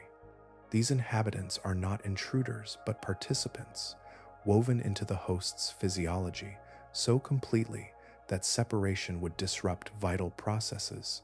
Their activity continues without pause, a hidden industry sustaining the larger form that shelters them. That host, in turn, occupies a place within its surrounding community. It interacts with neighbors through exchanges of matter and energy, whether by feeding, filtering, or simply existing as part of the physical landscape. Waste released by one organism becomes nourishment for another. Chemical traces drifting outward inform nearby life of presence or condition. Even stillness contributes, providing surfaces for attachment or altering currents that pass through. Each individual influences the environment that shapes the others. Beyond this immediate circle lies the broader ecosystem, a network extending across the seafloor and water column. Species of many kinds participate in cycles that move nutrients from one form to another, linking lives that never meet directly. A particle consumed in one location may pass through several bodies before settling elsewhere. Elements released from mineral sources may support microbial growth, which then sustains larger organisms, which in turn feed others. These chains do not form simple lines, but intricate webs, each strand intersecting many others. The ecosystem itself belongs to the ocean as a whole. Currents carry dissolved substances across immense distances, blending regions that appear separate. Heat distributes gradually, influencing metabolic rates far from its origin. Chemical compositions shift through mixing, connecting distant habitats in subtle ways.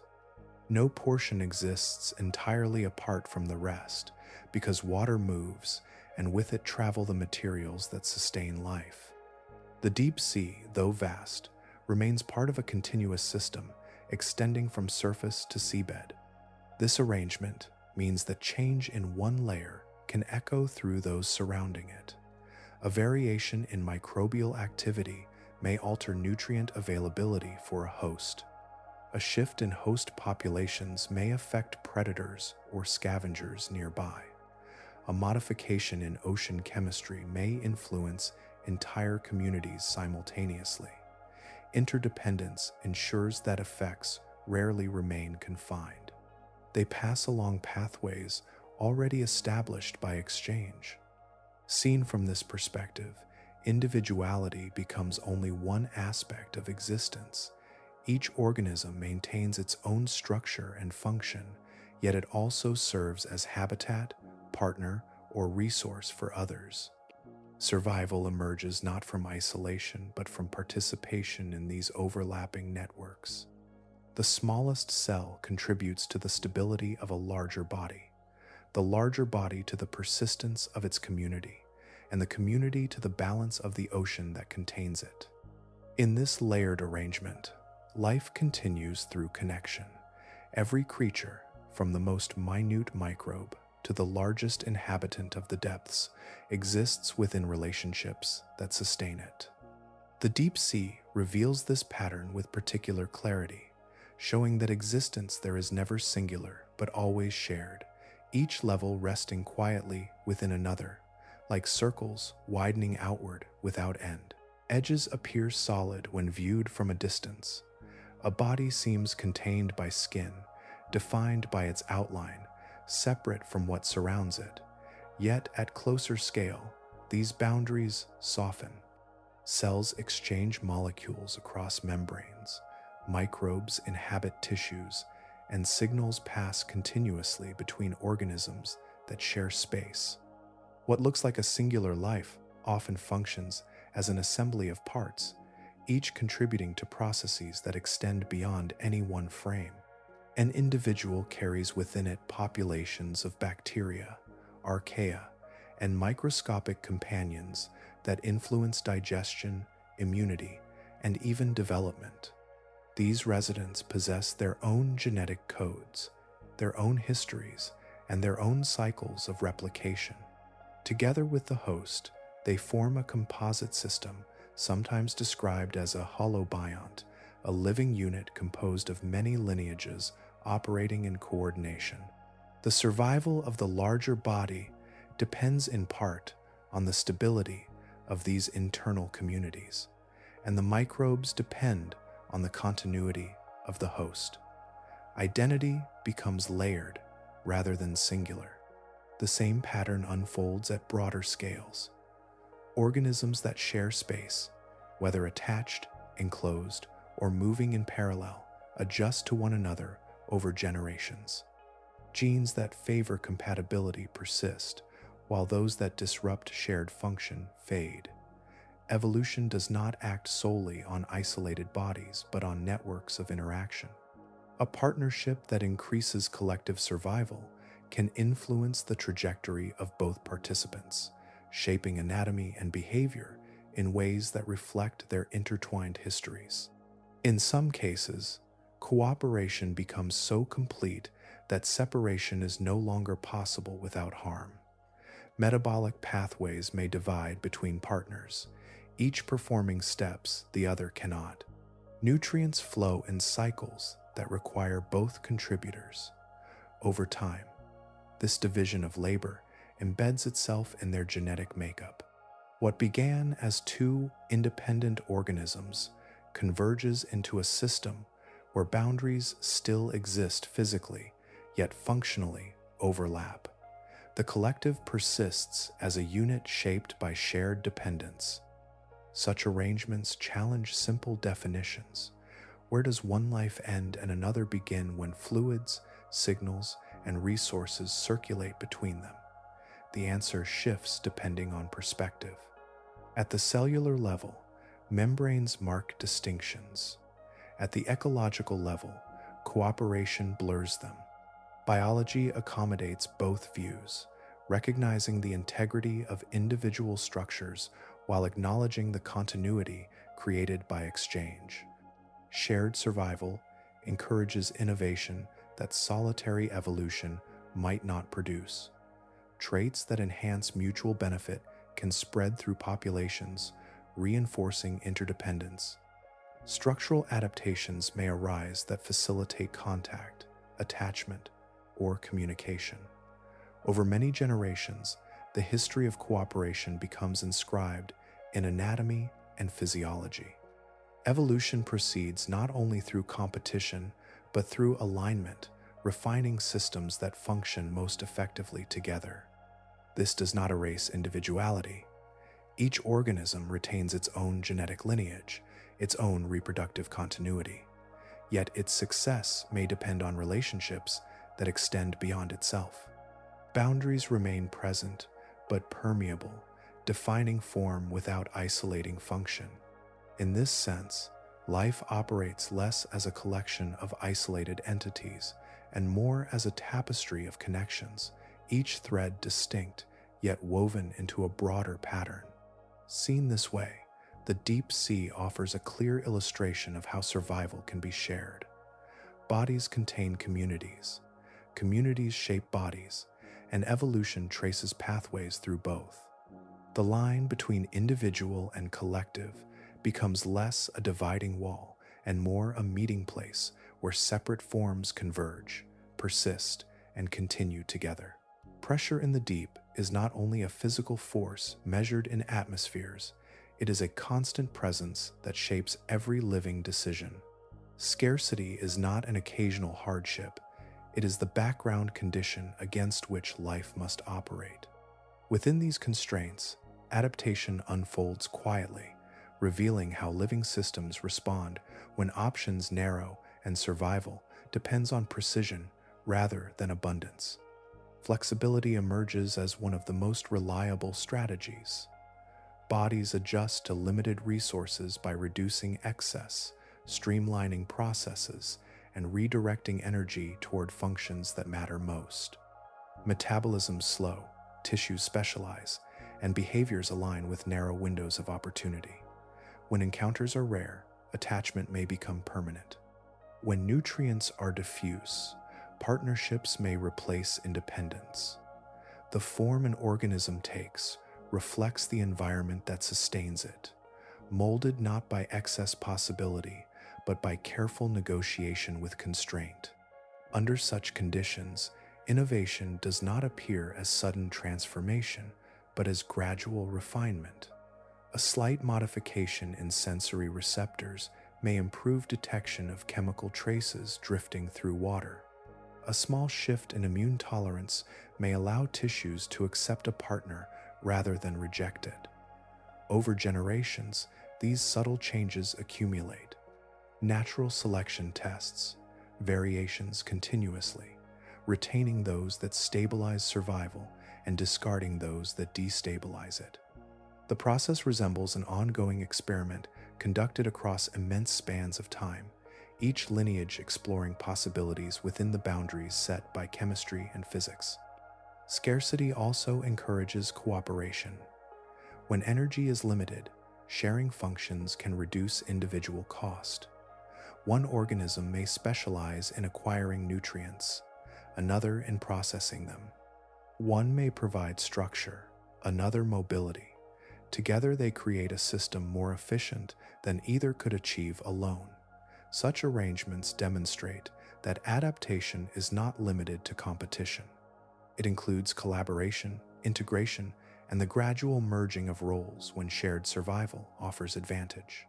Flexibility under pressure extends beyond anatomy into development. Early life stages may exploit small openings or transient opportunities that disappear with growth. Timing becomes crucial. Entering a host at a particular size, attaching at a specific moment, or synchronizing reproduction with environmental cycles can determine success. Adaptation, therefore, involves not only structural change, but alignment with rhythm and scale. Viewed broadly, evolution in these environments appears less like a linear march and more like branching exploration. Countless variations arise, most fading quietly, a few persisting because they fit the conditions slightly better than alternatives. The deep sea provides a stable backdrop against which these experiments unfold. Temperatures remain steady, chemistry predictable, disturbances infrequent. Within this stability, selection can refine intricate relationships over long intervals, allowing complex partnerships to mature. These creatures illustrate that adaptation is neither dramatic nor abrupt. It is patient. It works through incremental adjustments, through tolerance where rejection once occurred, through cooperation where isolation once prevailed. Pressure narrows the field of viable strategies, and within that narrow field, life discovers solutions that appear improbable from a surface perspective. Innovation under scarcity reveals that limitation can guide creativity. When resources are sparse and encounters uncertain, evolution does not cease. It reorganizes, redistributes, and experiments within constraints. Over time, this quiet process produces forms and relationships precisely attuned to their environment, demonstrating that adaptation is an ongoing dialogue between living systems and the conditions that surround them, a dialogue conducted without pause in the stillness of the deep. Closeness in certain environments becomes more than a matter of distance. It becomes a condition of survival, a principle written into behavior and anatomy alike. Where encounters are uncertain and resources dispersed, remaining near another body can transform chance into reliability. In such settings, intimacy is not an emotional concept, but a biological arrangement, one that reshapes how organisms live, feed, and continue their lineages. When two individuals remain in constant proximity, reproduction no longer depends on searching. The uncertainty of meeting at the right moment dissolves because the partners are already together. Gametes can be released in synchrony, fertilization occurring without delay or loss. Timing, which elsewhere requires precise coordination with tides or seasons, becomes continuous availability. This steady closeness ensures that opportunities for continuation are not missed, and generations proceed without the interruption that distance might impose. Resources, too, become more dependable when shared space replaces separation. A host body may provide a stable flow of nutrients, oxygen, or protective compounds. The organism living beside or within it gains access to these supplies without expending energy on travel or search. Metabolic costs decrease, allowing more energy to be directed toward growth, maintenance, or reproduction. The advantage lies not in abundance, but in constancy, in the assurance that essential materials remain within reach. Risk diminishes under such arrangements. Predators often detect movement or isolated signals, yet a creature integrated closely with another may become less conspicuous. Physical shelter, chemical camouflage, or simple concealment within a larger structure can reduce exposure. Even the act of remaining still alongside a host can lower the likelihood of detection. Safety arises from alignment, from blending one existence into the presence of another until distinction becomes difficult to perceive. Proximity also allows communication to operate with efficiency. Signals do not need to travel far or compete with interference from distant sources. Hormonal exchanges, tactile cues, or subtle chemical gradients can pass directly between partners, coordinating behavior without delay. Such immediacy supports synchronization of activity, ensuring that feeding, reproduction, or defense occur in harmony. The closer the participants, the less energy required for their signals to reach one another. Over evolutionary time, these advantages can reshape bodies themselves. Structures that facilitate attachment, internal residence, or constant contact become more common when they support survival. Organs may simplify if their functions are supplied by a partner. Sensory systems may specialize for recognizing a single companion rather than navigating a broad environment. Gradually, intimacy becomes not merely a behavior but a defining trait, preserved because it proves effective within specific conditions. This strategy does not eliminate individuality. Each organism maintains its own physiology and genetic continuity, yet its success becomes linked to sustained nearness with another. The relationship persists because it offers reliability in a world where uncertainty would otherwise dominate.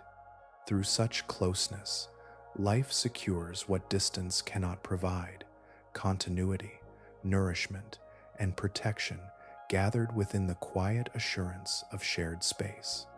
Thus, intimacy, in these depths, functions as a form of adaptation. It transforms separation into connection and unpredictability into stability. Within that steady association, survival unfolds with fewer interruptions, guided by the simple principle that what remains close can endure together. Across the ocean, a recurring motif appears, one life residing within another, one species sustained by proximity to a different form. This pattern does not belong to a single depth or habitat. It unfolds from sunlit reefs to the quietest basins, repeating with variations that reflect local conditions yet follow a shared logic. Life nests within life, forming arrangements that expand survival beyond the limits of solitary existence. In coral reefs, the relationship between coral animals and their microscopic symbionts shapes entire landscapes. Within the tissues of coral polyps, live photosynthetic dinoflagellates, often called zooxanthellae. These tiny partners capture sunlight and convert it into sugars through photosynthesis, passing much of that energy to their hosts. The coral, in return, provides shelter and access to carbon dioxide and nutrients. Together, they build limestone skeletons that accumulate over centuries, forming reefs visible from space. The structure that appears as stone is in fact the product of cellular cooperation sustained over vast time. Elsewhere, on busy reef outcrops, fish gather at cleaning stations where smaller species remove parasites from their skin and gills. The cleaners gain food, the clients gain health. Though this interaction is external rather than internal, it reflects the same principle of shared benefit. Bodies approach one another not for conflict but for maintenance, exchanging services in a way that reduces disease and increases longevity.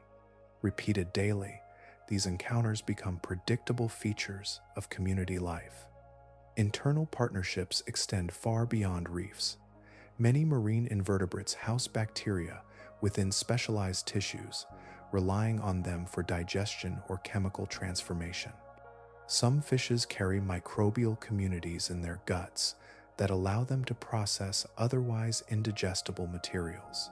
Even plankton, drifting in open water, engage in intimate exchanges of metabolites and nutrients.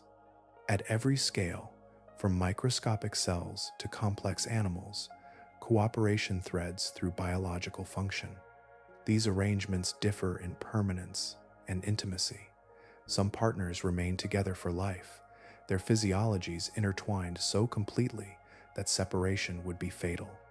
Others associate briefly, meeting only when conditions align. Yet across this range, the pattern persists. Organisms modify their structures and behaviors to accommodate partners, and partners adapt in turn.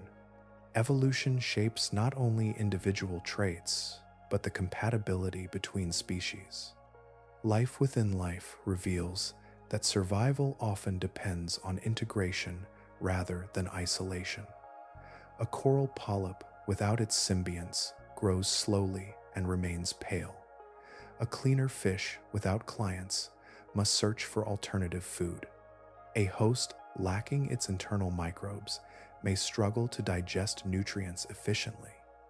Each participant carries part of the solution, and only together do they achieve stability.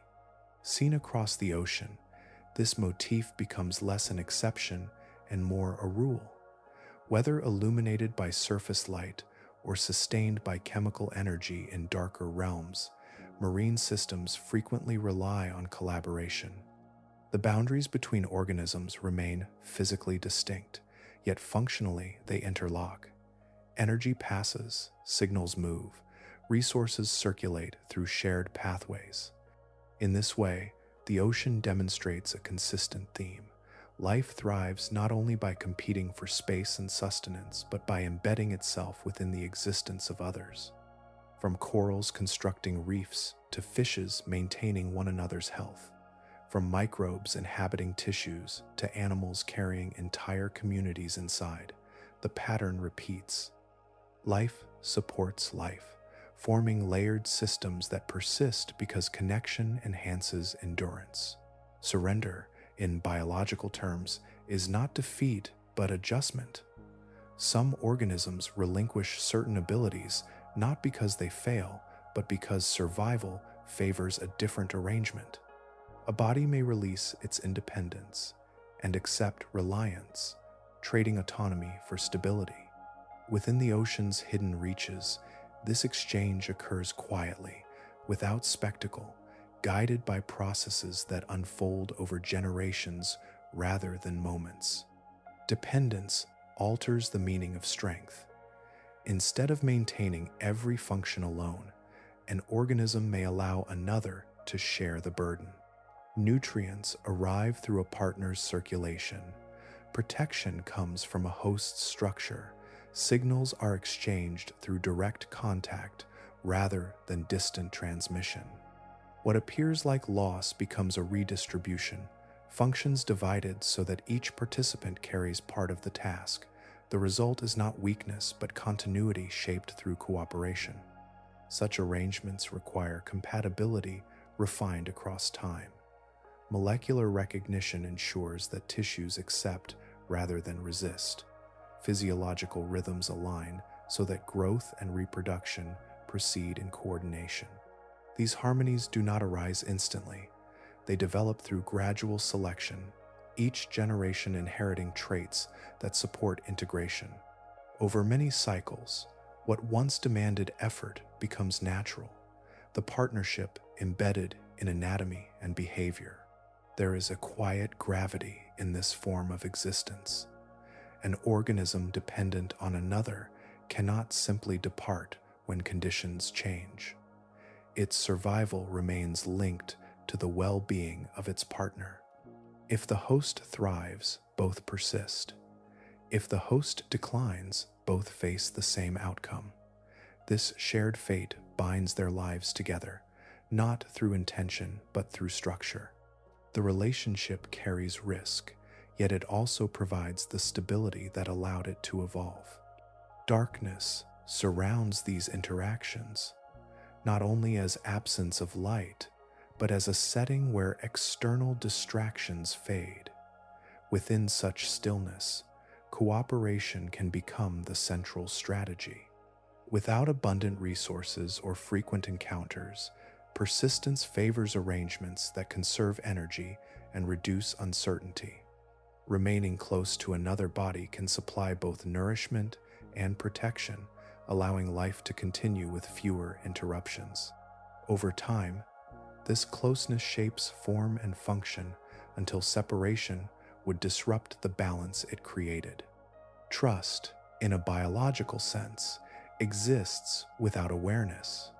It is expressed through compatibility, through tissues that accept contact, through chemical signals that invite rather than repel.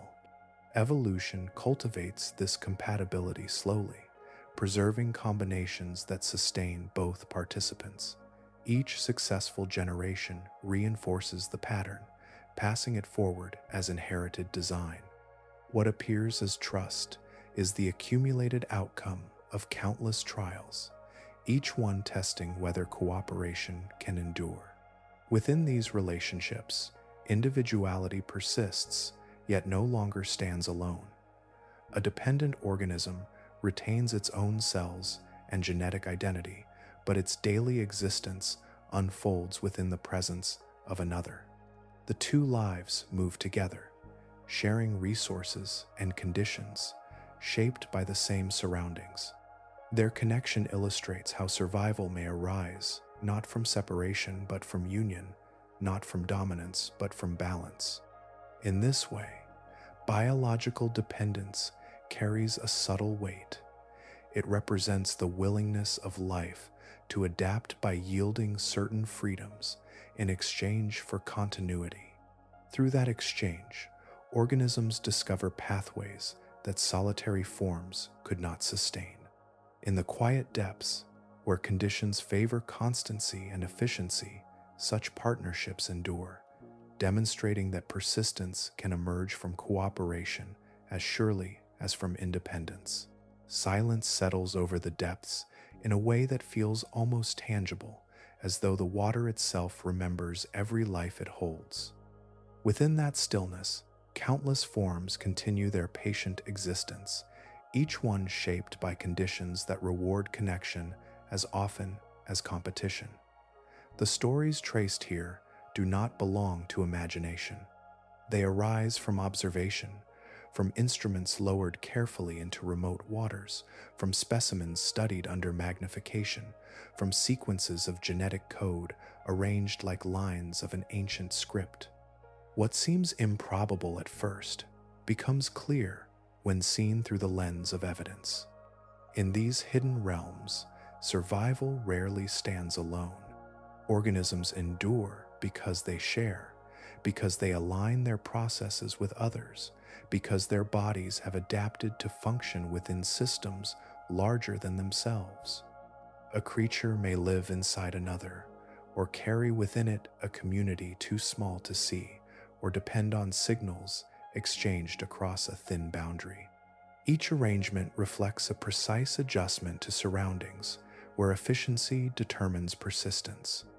The forms may appear unusual when viewed from a surface perspective, yet they follow principles consistent with the broader patterns of life. Science reveals these principles gradually. Every expedition, every sample, every image adds a fragment to understanding. Patterns once invisible come into focus, not as curiosities but as expressions of biological possibility. The merging of tissues, the sharing of nutrients, the coordination of cycles, all demonstrate that evolution explores many pathways. Some lead toward independence, others toward integration.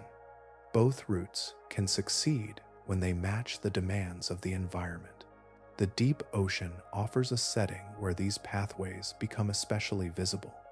Conditions there favor constancy, and within that constancy, intricate relationships can endure long enough to refine themselves. Over generations, adjustments accumulate, producing partnerships that operate with quiet precision.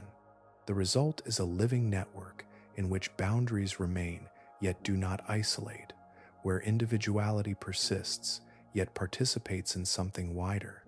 To observe such systems is to encounter a form of order that does not announce itself loudly. It unfolds slowly, revealed through patient study and careful attention. The more closely it is examined, the more detail emerges, each discovery leading not to final answers, but to clearer understanding of how much remains unseen. The ocean holds far more than has been documented, its vast regions still waiting beyond the reach of present exploration. Yet, what is already known suggests a consistent theme. Life adapts not only by resisting its surroundings, but by weaving itself into them. Organisms become parts of one another's existence, exchanging matter and influence in ways that allow both to continue. This shared survival does not diminish individuality.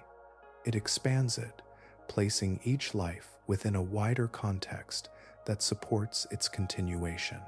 As the waters above move with tides and currents, the depths remain engaged in their quiet exchanges. There, cooperation persists without spectacle, sustained by the same natural processes that shape all living systems. The evidence gathered so far offers only a glimpse, yet it is enough to show that beneath the surface of the world, survival often belongs not to the solitary, but to those that endure together.